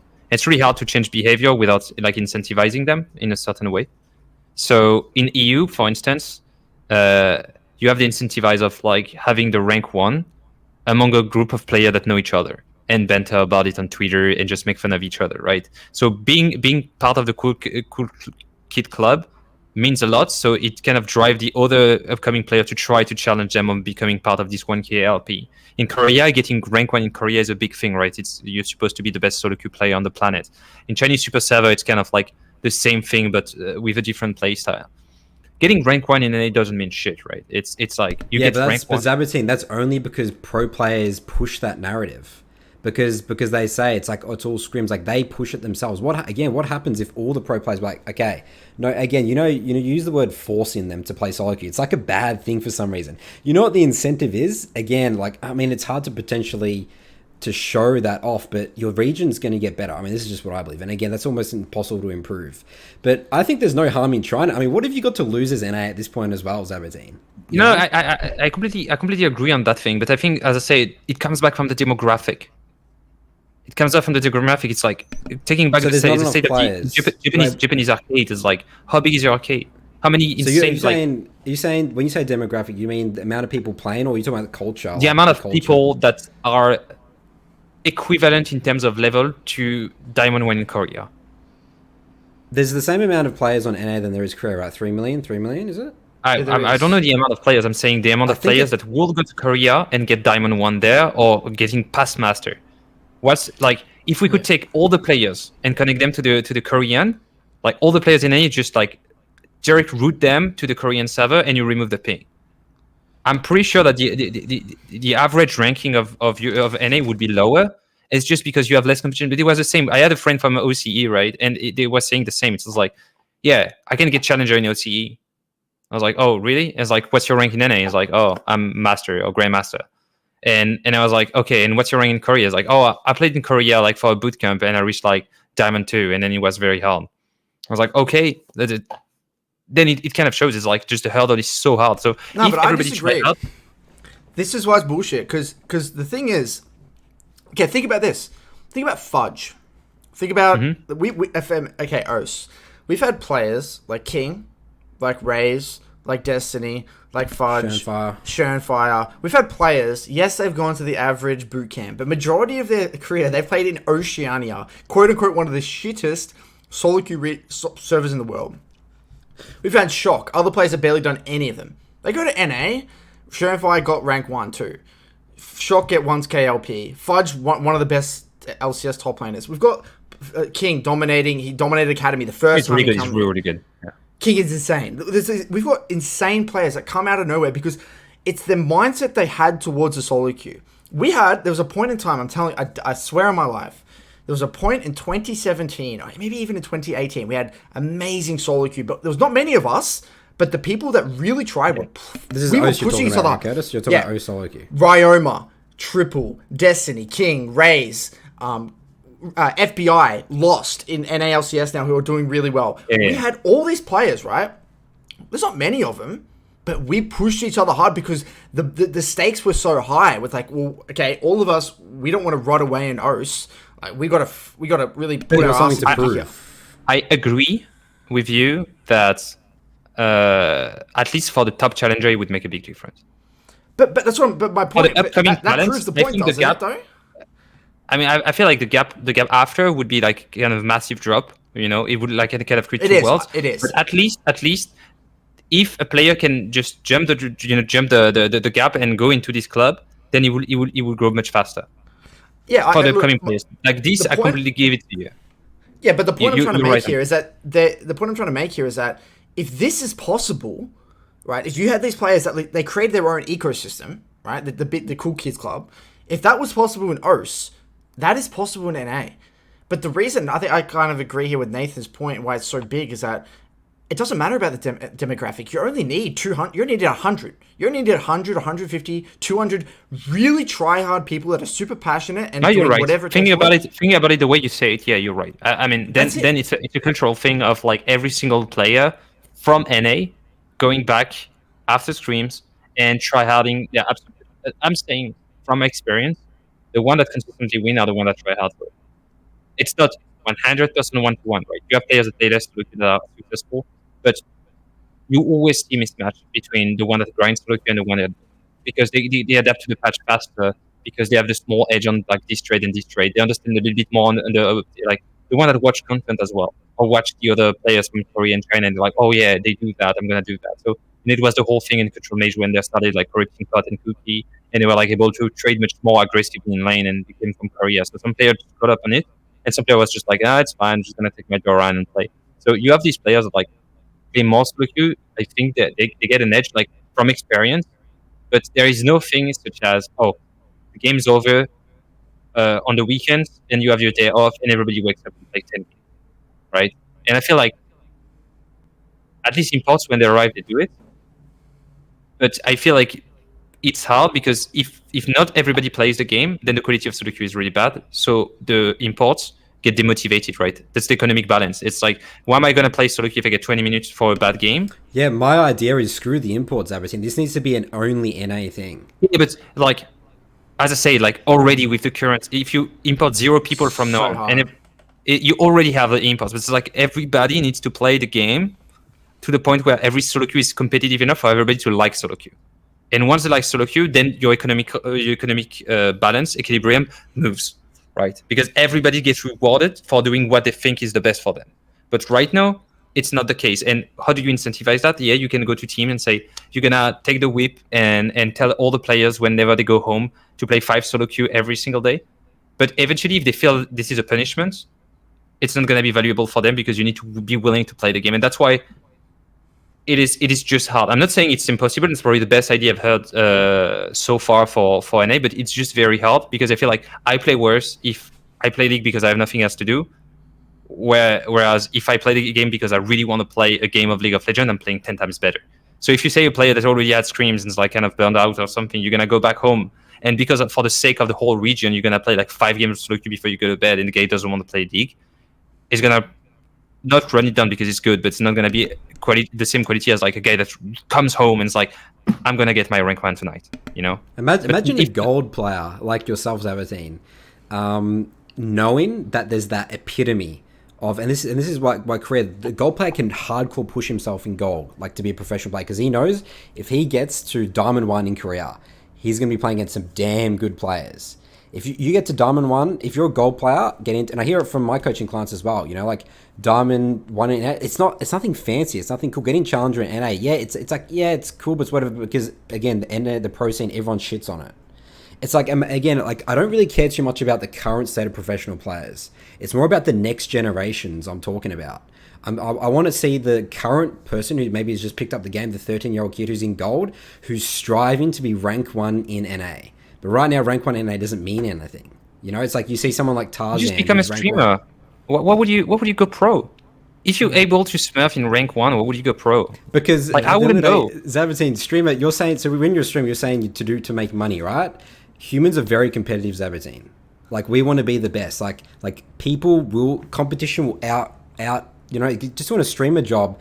Streamer job's not a good job as well as Zaboutine. You know, like it's. I'm you not can saying ask- I mean I can advocate. I'm just saying I think it's easier to depend only on yourself if you're good. And I think that if I can do the Showmakers challenge, like if tomorrow you tell me, okay, Zab, we give you the magic seal of being the best player of League of Legends on the planet, would I go on a fresh account and do the Showmaker challenge, playing a single champion and streaming it? And everybody's gonna be like, wow, Zaboutine, this former coach, he's just popping off. He's like in challenges, beating all these guys with Timo and then Yasuo, and he's playing Zac mid, and he wins every single of his game. That's crazy. Everybody's gonna like, and you get so much advertisement. Whereas I'm gonna do that, and then I need to be recognized. Then I need to be drafted. I'm gonna play in academy. I need my academy to be good enough to be actually recognized as for my qualities as a player, right? And then I might be get drafted, or might not over an import from another thing. And in the meantime, I'm not getting much. It's just very hard. I think I'm not saying it's an answer to everything, because that's a kind of common answer that NA would give you. It's like, you can better be a streamer if you're good. No, you can be a pro, right? But I'm thinking that it is extremely hard, because there is so much movement to make on the economical behaviors of every single agent creating this ecosystem.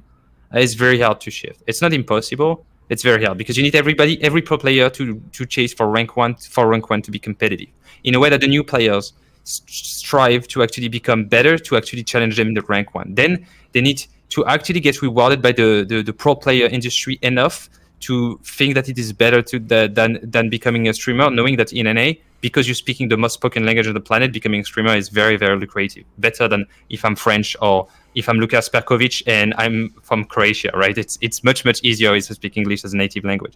And then your system moves, right? I'm not saying it's impossible, because I would never be this kind of person to say, oh, let's do nothing. I'm just saying that it is an extremely complex thing, because you need to put incentive and punishment at the right place at the right time, in a way that the thing slowly moves to the point you want to be at. And it can start with teams forcing some players to play more solo queue. It has to be more punishment towards toxic players from Riot Games and Inters and stuff like this. It can be moving the data server to California for players above a certain amount of rank, in a way that pro players have a better ping and they want to play. They just want to play more. It's all these small things that you need to fine-tune in a way that you end up where you guys are saying it's going to work. Yeah, Nathan, one thing that you're not keeping into account here that I think Zab's taking into account is that we know how mentally weak some of the players are. So what's going to happen, Nathan, and how big their egos are? What's going to happen is that, like, why would I queue up here and risk that, you know, what's going to happen? Let's just be very specific here. Let's just say I'm, who am I today? Let's just say I'm Impact, right? And and this whole new system you made this new system, Nathan, where, you know, there's no more scrims. For the next, 3 months, we're only doing solo queue, right? Or, okay, let's even say we ease into it, where it was like 2 days of scrims and three days of solo queue. And, I'm Impact here. I queue up into my first game.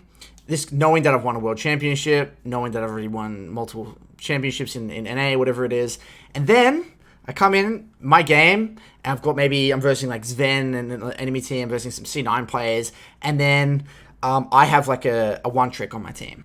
And I have like a one trick Nunu mid, like Zab says, and this guy, either he hates the other guy because maybe Dardoch's on his team and he just wants to troll him, wants to make him lose, or maybe he doesn't get his one trick, or even maybe he does get his champion, but he's versing like Power of Evil on the other team.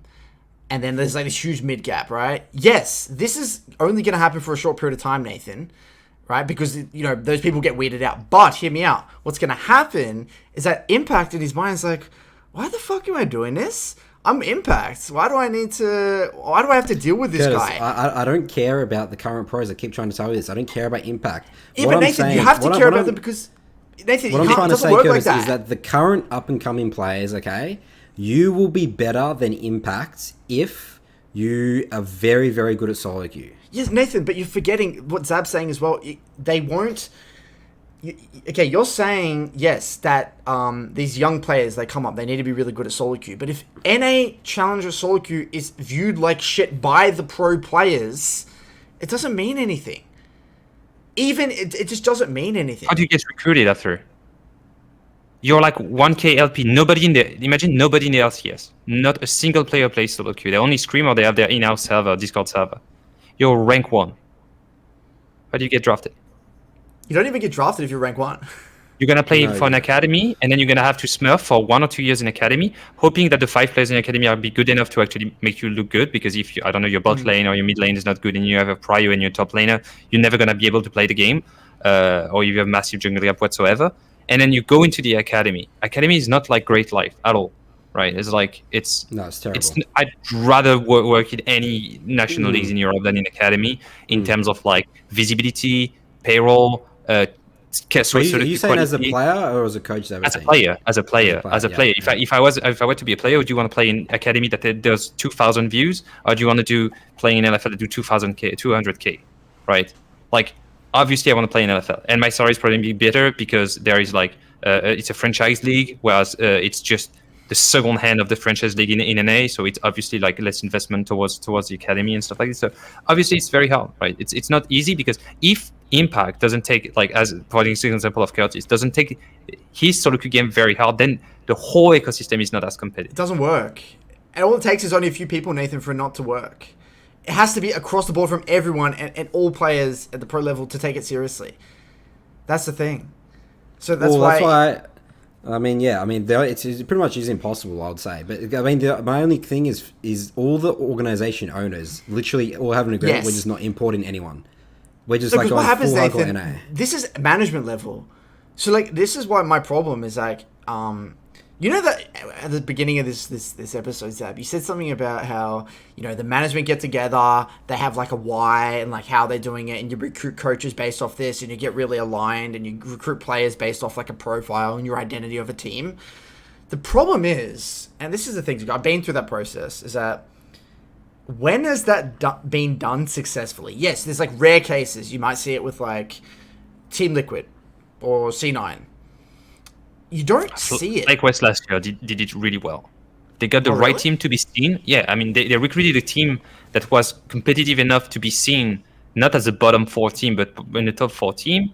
And they changed the branding and the communication, everything. So the team was the megaphone to be heard. So they changed the complete view they were. Like, it's a brilliant case of a team that was bottom of the pack that actually got. So this year it's going to be harder for them, right? Because they kind of changed what they've done. But last year for FlyQuest, I thought was one of the best things that team did, because they had a winning year and they used it to rebrand completely and have something that's different. Okay, so and that was really interesting. Yeah, that makes sense. Well, what was that roster? That roster was Ignar, Ignar, Power of Evil, Wild Turtle, Santorin, and top was Solo. It started with Viper and then with Solo. Do you think if they were on any other organization but FlyQuest, do you reckon they still would have had the same results? I think that FlyQuest did an amazing job at utilizing them, because they had 2 kind of not great years, but they kept the elements that they thought were good. So they got Santorin, and then they got Turtle, and then they got Viper. I mean, he was a starting thing. And at the point, they went on the market knowing that they wouldn't change the jungle and the ADC, and they would keep their top laner. Eventually, they changed for Solo, but they would keep their top laner. And they just went ham to 2 positions that they wanted to fill, right? And they were like, we're going to get Power of Evil, and we're going to get Ignar because these guys work well together. And then they started with a very, I would say, steady roster all across the board, with kind of a straight identity, which is a front-to-back team. They played this team play style the whole year. I mean, you knew what you would get with it within FlyQuest, but it was good enough for them to actually always consistently be in the top 4. So they were recognized among the C9s. They were recognized, but they had a communication coming with it. They didn't invest just in a player to win 1 year and disappear. They came with like, oh, this is what we are. They would flight test, showcase, greatness, FlyQuest, Sequest, the jerseys, the whole communication, the asset, everything. And now everybody knows FlyQuest. At least they have a memory of FlyQuest, so at least they're remarkable in terms of like what they've done, right? If I compare it to, I don't know, my personal experience of how Optic came into the thing, or what Dignitas is doing with their rebrand, or what's like, I don't know, you can find other examples even like in the past, the Team Coast, the Dignitas, the Team 8s, all these teams. They've been a team that consistently were bottom of the pack, but the 1 year they invested a little bit more on their player. They kind of switched bracket. They had a plan with it. So I think it's great management from FlyQuest, for instance. Do you think 1 year is enough to talk about? No. That's what I was surprised for them to not keep their players. I really thought they would keep their 5 men, or maybe do 1 change. This is what I'm saying, Zab, is that you just don't see it. I mean, you see it like I don't view that as an org, because you know why? Dude, they literally got rid of their coach. They left their coach. What's his name? Curry? He's in TSM Curry, yeah. now. Yeah. This is my problem, Zab, is that they don't go anywhere. It's like, you do this amazing thing. Great. Props to FlyQuest. Great year. But where does it leave you? You've got a whole new roster. Your coaches literally stay max 2 years with the team. Like, it's fucking ridiculous. How do you build anything? There's no building going on. Like, and this is the thing when I, like, okay, yes, you might have a rare case of, like, a G2, or a rare case of a TL, or a rare case of a C9, whatever it is, but everything else is still there. Like, all this shit, poor management, is still there. I want to go back to Nathan one thing, which is the prisoner dilemma. You know, it's something that's very known into the economics. Probably the first case you do in game theory. It's like, it's a game. I don't remember exactly the details because I mean I was in college kind of a long time ago. It's pretty much like you have two people and they can choose to collaborate or betray the other, right? And the optimal thing is everybody to collaborate. But for every single individuals, the optimal is to betray the other, and that's literally the import rule. If nobody imports, the region gets better, and everybody pays less money on imports because they breed talents. So native talents are much less rare, so they're much less expensive. You don't have to pay these insane, I don't know, Vulcan buyouts that we heard last year because he's like probably the best prospect as a support position in NA. So it's better for every single one. But if one person breaks the rule, and they will, because, and do you know why they will, Zaboutine? You take the trophy, you take the fans, that's you right. take the sponsors, you take and everything. Your investors are like, yes, this is a great investment, beautiful. And they're like, okay, so it's a great ROI. The ROI is better, so your investors are ready to put more money, right? So you can only have one Steve, right? That goes with this thing, but it's literally how it is. It's like I can't come and say on a podcast saying these guys have no plan. It's just the reality is the first to import force everybody else to import. That's the Cold War. And even if you import less, yes. If you import less, the problem is then what's happening? The team that has lower budget, they're gonna just import or go on a more risky bracket of an import. They're gonna get like a national league type of talent, and then they're gonna get shit on for not importing great talent, because what does the fan see? And the fans are driving your business. The fans are like, these guys are absolute morons. Why didn't import Chovy? Okay, because yeah.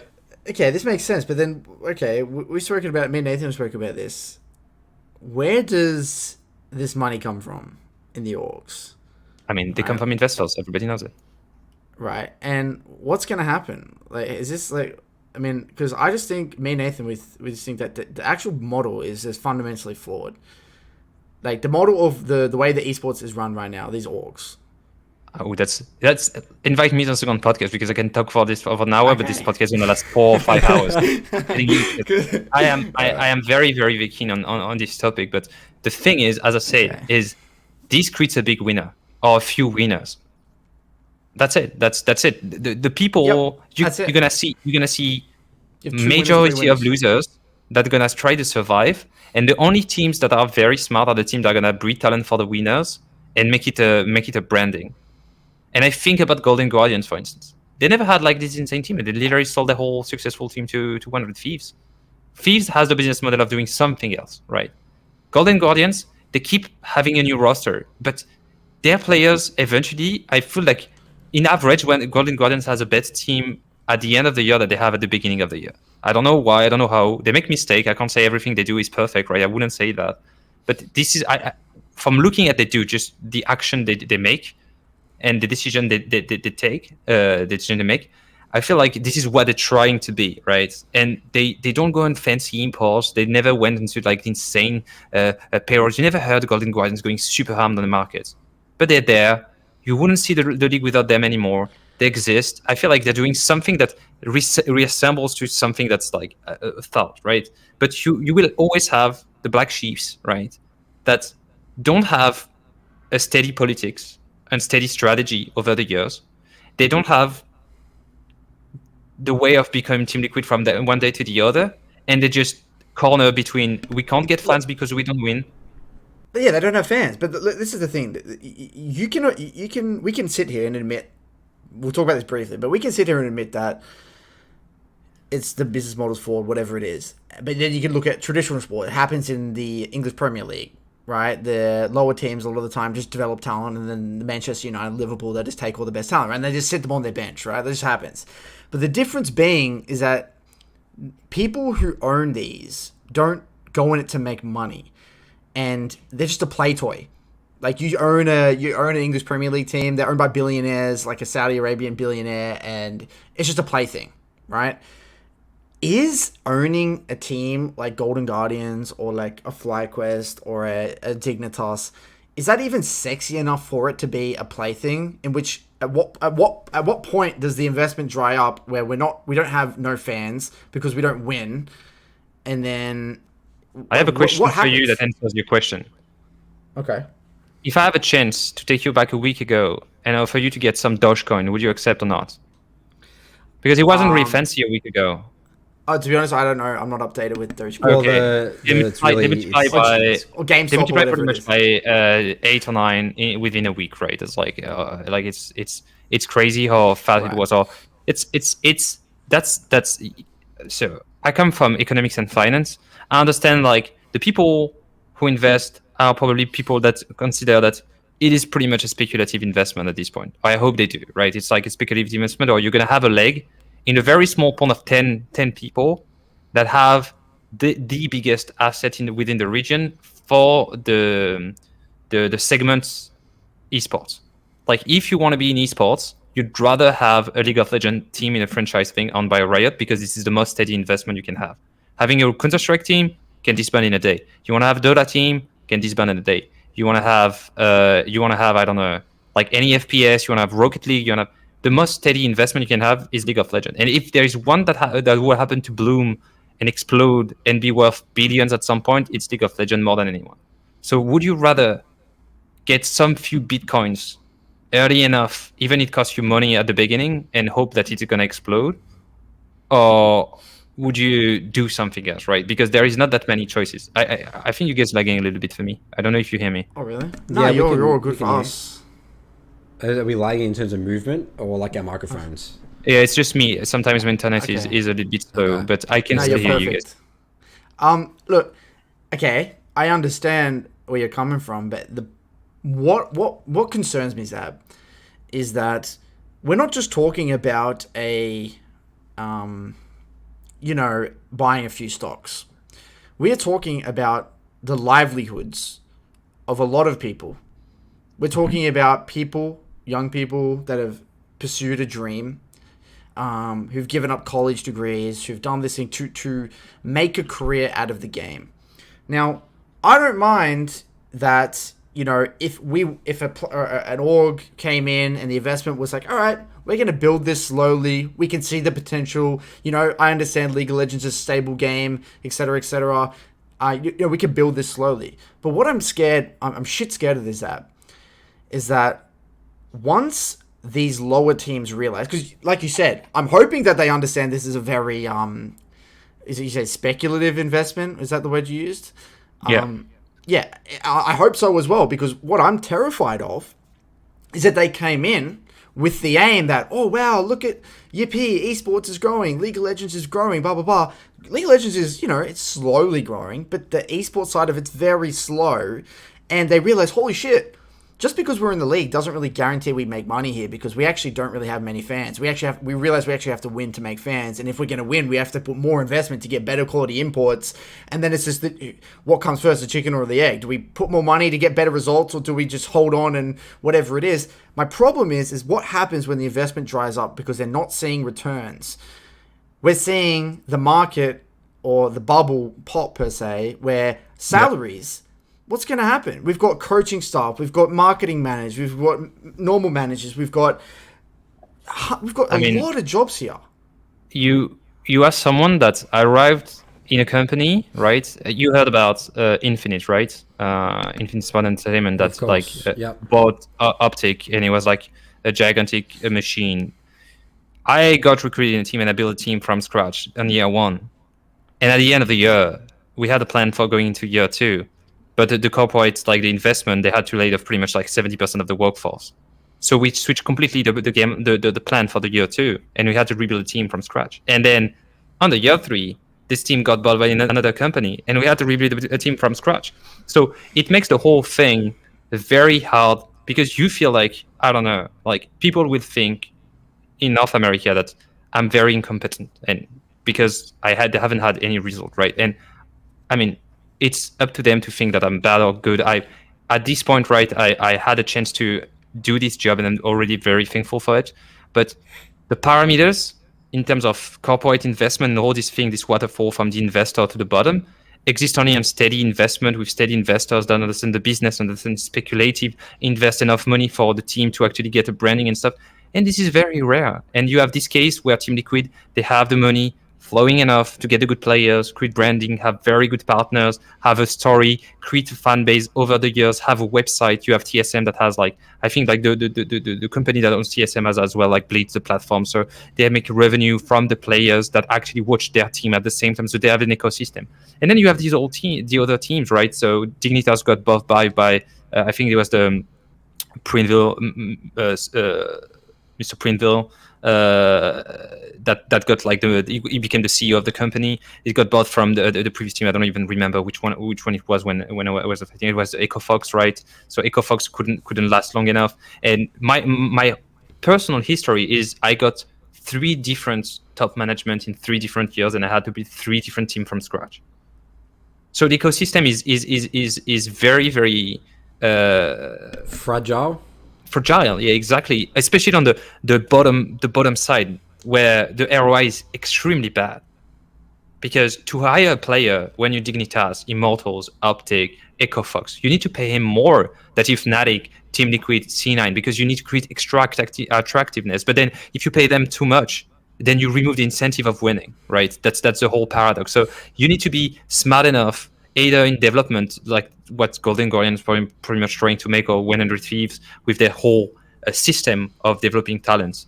But not everybody can do that at the same time. You can't have like 4 teams that are winning and 6 teams that are just breeding talent, because they're going to be like nothing gets out of it. So it is a very fragile environment, because the higher end is a heuristic business model that works. The lower end is an heuristic business model that doesn't work. And in the middle, you have a lot of people that are extremely smart at trying to beat the game, knowing that for the time being, it's impossible to have a steady ROI that's going to match the expectation, because the people above you and below you in the rankings are pumping money into the market to try to either stay up, either just get out of the bottom. And this is extremely complex. This is extremely complex. That's what I'm saying. I can speak 3 hours about it. There is no, every single company is a very good case. We could make a podcast on like the story of this lot of LCS with the 4 different buyers and what they did with the team and the different management and what they did with the players and why they failed or why they succeeded. But eventually, only the big teams are like steady. Nathan, I think before you go, I was just say quickly. I think it's complex if we look at what's going to happen, and it's complex if we look at it as like why it's happened and all this. If we get into all the details, it's very complex, but it's actually very simple if you actually just look at that at its absolute fundamental core. Like the core of this is that the absolute core of the bottom. I think there's two things. There was like some form of like hyperinflation with like just fear of missing out, and the new tech, the .com boom, there's esports, everyone's got to get in, right? So it got inflated, right? There's that, but also I think that at a very simple level, the business model is just not good. So super simple. It's not a recurring business, not a recurring revenue, no stable revenue. There's not like a Netflix. It's not like a. It's not even scalable. Sponsor is not scalable. Not scale. Exactly. Spot on. 50 sponsors. So it's by nature you're gonna lose money if you spend more than your sponsor bring to you, and So what do you do when your revenues aren't stable, or at least the business model isn't stable? Usually, you go slowly. Or you try and figure out creative solutions along the way when your costs aren't fucking through the roof. Yeah, but that's like, I mean, the story of capitalism shows that it's another thing in economy. It's a critical investment point. You can't have an industry if you don't spend a certain amount of money. Yeah. And either you stay small, either you go big and you try to back it up later. I think that then it comes back to what the editor is, what role the editor is playing into this whole thing. Because if tomorrow Riot puts salary caps in a way that it's reasonable in terms of spendings, they cap the buyouts within the teams, or and they have revenue shares for teams, not only for the viewerships, but have assets in a way that you create steady branding, because it should be franchise, and in game your fans can buy skins and they can buy things associated with you, and you get a fair share, like the creator codes, right? So you would get influencers in your team. Like, why would, I don't know, Tyler One would join an average team? You don't. But if Tyler One tomorrow has a creator code, and whoever has the creator code when they buy something has a revenue share that goes to Tyler One, but as well to the team that use Tyler One as like an ambassador for the brand, then you would have kind of a flowing, kind of waterfall thing going into the smaller teams, right? The problem is right now we are in a position where winner takes it all. And there is no business model besides being the winner and taking it all. And you know that the best player, like, and NA has an insane disadvantage in terms of thing, is not only they could work in a small environment, but 2 times in a year, someone rings on the bell and say, you guys are dog shit. And it's MSI at Worlds. And these forces puts pressure on the whole ecosystem to be more competitive fast, That's which so creates true. which creates an incentive of making short-term decisions, which pressures even more investors on the low-end teams, pressures helps the strongest team. And every time you're like, oh, NA is doing better this year, and they have new rookies and stuff, ding dong, MSI, you guys suck. Okay, we're going to import this. Okay, we just import this kit. So the whole ecosystem for me is very, very hard to as I say, because every single thing is there because of a reason. And if you want to shift from one position to the other, you need fundamental changes. So how do you change fundamentally? The thing is, would you say it starts at the top, Zaboutine? So what I'm getting here is the conclusion is TSM, TL, and C9, they're destroying NA League of Legends because they're trying to monopolize it. Is that what we're getting at here? Like, they would have to take responsibility for being like, okay, guys, we've had our fun, it's not working. Let's try something else. But they are winning themselves. I think that they are right to do so. It's a competitive industry. That's the problem. It's just with this. It's when you build something vertically, you have a set of axioms, right? And you're gonna build out of these axioms. The axiom of League of Legends is the editor doesn't provide revenue to the point where you can sustain, right? So then you come to winner takes it all. Am I going to blame the winner for playing with the rules? I'm not, right? I'm not going to go to Jack, go to Steam and say, you guys are ruining NA League of Legends. Obviously, if they want to play nice and don't buy out the biggest talent to put them in their academies or in LCS, if they don't want to have like these big spendings and imports and raid breed talent and stuff, yeah, obviously everything's going to be simpler for the low-end teams, but why would they do that? There should be they don't out, have right? a reason, do they? Well, They have no reason. okay. I can't blame them for that. Like, I wouldn't, because this is capitalism. I don't go to McDonald's and say, you guys are really running, I don't know, like Burger King or something. They should have a better share of the market. No, because you're just running a business better.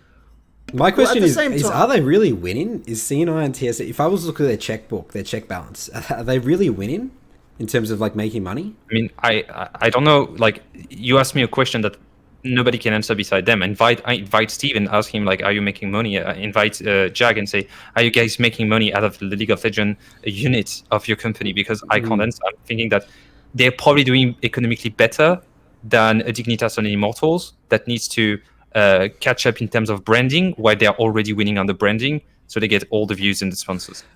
I just don't think there is any catching up though. No, Like, I don't think it's possible. I don't think it's it's not possible. possible. It's like you're trying to solve an It impossible is. problem. It is. You go and you go seeing Roman Abramovich and you say, "Can I have $1 billion?" And then you come and you just completely destroy the market. That's doable, right? But it's like that's the whole thing. It's a I don't know how to say, a curve, right? It's like either you don't spend money, either you spend a fuck ton of money, which never. There's no in between. Yeah, I know. Nowhere in the middle. And But every team. But Sorry, go that's on. the thing, is like, every team is going to come with the idea of either we're going to spend big, either we're going to spend small. But then you have the pressure of the fans. But you can't go with like minimum wage 10 players and say, okay, we're just gonna be 0 to 18, because you're not planning on being competitive. So every team tries to kind of go that way. There's a whole backslash, like they're not even trying. Fuck you guys, because the fans are following. Because fans have no idea, and I don't blame them for that, of the economical structure of the whole industry, right? Which is normal because the figures are not transparent. You never see like, oh, they are the champions, but the spendings, the global spendings in terms of buyout plus payroll is that much for this team, right? You never see that. So they're gonna say, oh, you guys are not trying to get good. You're not trying to get good. Why am I supporting a team that's not trying to get good? So it's very hard. It's very hard. But this is the thing: is like there's two things to this. There's one, the lower teams, if they all group together, they actually have a lot more power than they think, because the top three teams like TL, C9, and TSM, they actually need CLG, Immortals, FlyQuest. They actually need them to. They do. You can't just have a league with 4 teams. Yeah, but then you're gonna replace it by EcoFox, Team Coast, Team 8. You're gonna, and again, what I'm saying for NA is the same in EU. They just have more talent. Do you think that right now, if I take the EU standing, right, exact same, it's like Astralis? Do you think that Misfits, SK, Astralis, and Vitality? The only difference is they have a bigger pool of new talents, because you have the VTOs, you have the Jesus, you have the I'm taking the French guys, you have the Seconds, you have all these guys that like come every single year, and sometimes they get burned out by one single year in LEC because it's too competitive. But at least they can try to have a more ambitious rookie plan, because the talent pool from National League is much bigger than the NA solo queue. But the problematic stands the same. Like, who cares about Hanwha Life? Who cares about Astralis? Who cares about Dignitas? Nobody does, because the only thing that you want to see, and the only thing that what fans are going to tune in for, is G2 versus Fnatic, TSM versus, like, no one cares about TSM versus TLG anymore. It's TSM versus TL, and that's it. The reason this is such a big problem, one of the reasons, is that how is someone like you, Zab, so you know, you have this amazing mind, you have all this experience, you even probably you have the ability to execute on it, create the roster you want to work with, you can have this like 3-4 year plan, everything, but combined with 1, getting stable investment on a team, 2, without losing your job in the meantime, 3, without the salaries just getting cut 24/7, 4, you having a plan and not everyone else in the management disagreeing with you and saying, look, Zab, we understand that you have a plan here, but we really need to win now because we need fans, we need sponsors and all this shit. Between all of that, the ability to actually have a solid 3-4 year plan and actually execute on it and see it through, bring it to fruition, it's just not going to happen. And this is why. It didn't happen with me, but I'm not saying it's impossible, and, it would be really bad to structurally blame it on the ecosystem.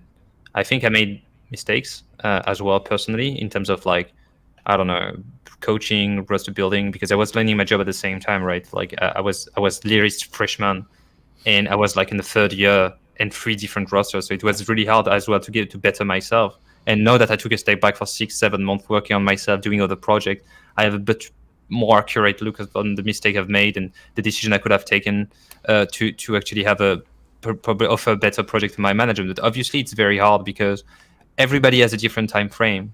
Your sport director has a 3-4 years time frame. The coach has a 6 months, 1 year time frame. The player has a 2 weeks time frame. The investor has a 4 year time frame, and none of these align.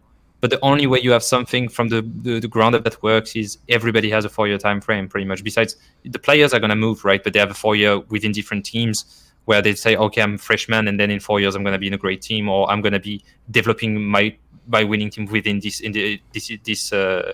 franchise. Like, you can start at Dignitas and say, oh, in 3 years around me, Dignitas is going to be winning, right? But it's very hard because everybody has a different time frame. So like that's kind of my story, It's like I said, I started the same project 3 times in a row, and the 3rd time was not like the 2nd time. It was a really hard year because, like, as I say, they laid off 70% of the people that were working in the company. So you can expect our budget to be a little bit shorter than what we would have expected. And we still made playoff, right? So I had a really overperforming year in terms of staff, knowing that we didn't have much resources. And the next year, it didn't work out, and then my career as a coach in NA stops there, right? At least for now. So it's just very hard, because I still think that I have a lot of experience, within the industry, knowing the players. As I'm a better coach now that I was in 2017 or 2018, but it's very hard to create long-term projects. And I hope that the people that are currently working in the LCL will succeed. I don't wish bad things to anyone. And I feel like, for instance, my successors at Immortals, I think it's Gilotto, is going to be able to, within this thing, to actually create a winning roster, because I don't put my ego in the way, and I think it would be better that one of these Team Dignitas or Immortals or even like one of the Thieves or Golden Guardians win a trophy. That would actually save the whole industry. Like, I literally think that this is a game-saving move for the whole industry, that a team with rookies managed to beat the top teams. That's super important. But for now, G2 is winning, Damwon is winning. The top China is different because everybody's spending crazy, and in NA it's like the big three, big four. So I hope one of the Thieves is gonna make it, for instance. Like, I'm not a fan of anyone, but I think it's very important for the whole ecosystem. So you're gonna come back to coaching? Is that your plan? I don't know. I can't answer. It's. I think that what was important for me was to take this step back and learn other things about esports. So I'm developing other project for the time being, because I feel like it's. You need to be a one-man army in this industry, and you need to understand the job of absolutely everybody around you, because everybody's kind of discovering their job at the same time. So unless you know I know a lot about content because I've been a caster for 10 years and I've been a writer, a chief editor and stuff. I know a lot about the sports now, like the players and stuff. I don't know much about, like, for instance, money in the field or anything. I know the investment, but not like marketing. How do you make money? So I feel like I'm gonna still get in touch with coaching as much as I can in League of Legends, analyzing and stuff. But I take the time needed for me to better myself, and then, because if I come back, I want to come back and be able to look at the people that hire me in the eye and say, this is what I want to do, and if you don't want, I can keep doing something else and not like be dependent on your choice, but say, okay, we're going to work for the next 3 years and I'm going to do that. Otherwise, I'm just going to jump and reproduce the same thing that I've done, which is start a year with mixed opinions about what we should do in terms of time frame, and I'm going to be the middle of the storm, and when the wind is going to blow against me, I'm just going to be burnt, and I'm going to feel like I lost half of my hair in 2 years. So I just welcome to esports. Zaboutine is like a picture thing. Welcome to esports. Head coach team, here you go. Lose half your hair in 2 years. Yeah, exactly. I just want to come and say, okay, I don't know. I go with you, Curtis, and we're like, okay, we're gonna run a team of rookies, and you go to an investor. You literally see the investor, and you're like, okay, guys, we're gonna be 10 for like 2 years. Why? Because we're just breeding talent. Okay. Yeah. And then you go to the chief branding officer, if I may say, and say, okay, we're going to make this branding around our sports project. And everybody needs to be okay with that. Otherwise, we stay home. We do our things. You do your coaching. You do your videos. I do my own things on my side. I help the players that can help within the European French scene, even NA if they want help. And everybody do their thing. But I never want to be depending on having to do something that I think is borderline impossible or super up in the air, and achieve things that I feel like I have not enough control over, because then in this situation I'm going to make more mistakes than I should do. And I say it's on me, right? I made a fuck ton of mistakes in my career and in my last 3 years, but I feel like this could have been easier for everybody if these things if I knew all these things before. That's why I'd rather better myself right now as a person, as a worker, as a professional, and then think about it maybe later in my life. Spot on, man. You sound like me, man.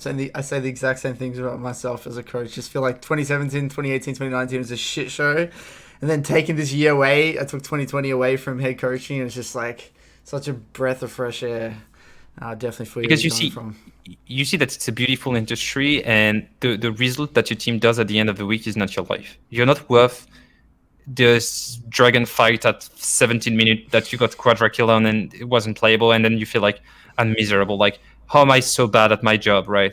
How can I be so bad at, like, what did I do wrong this week that led us? What did I say to my players before they went into the thing that they felt forced getting champion to fight this Drake at 17 and just lose the game out of that? And you're like, you feel miserable, and then you're like, yeah, and then you see this team, the enemy team that had no chance of winning the game, they just get them because, like, I don't know, one player, the star player, makes an insane call and just win the game. They should never win. And like, this is so unfair, man. This is so unfair. But I mean, it's very fair, right? But it feels bad. So if I come back to it, I want to be sure it is for a project that I think is worth killing myself on. That's what I think. Definitely. Anything, All right. Nathan? Anything you want to wrap it up with? Nope, I think that was a beautiful ending there, Zab. Yeah, thanks, guys. It was a blessing to be with you. It was Any very shout out, Zab? Anything? Any final comments before we depart? I mean, shout out to every person out there that's trying to make real content and not buzzwords. I feel like League needs more content and learning content. And shout out to Curtis. Shout out to the guys at SkillCap that are doing a really good job as well. And some of the content creators that are literally just taking the win rates and making a list of the champion with the highest win rate. Go to hell, guys. You're just making the job of everyone harder just for Smurfing PvP. content. I really don't like it. I feel like smurfing is a really good learning tool if you break it down, and no one, like very few people do it. So shout out to you guys, and I mean, let's see what the future gives us. Appreciate that, man. All right. Well, thanks everyone for listening to episode 35 of the Broken by Concept podcast. We will see you next time.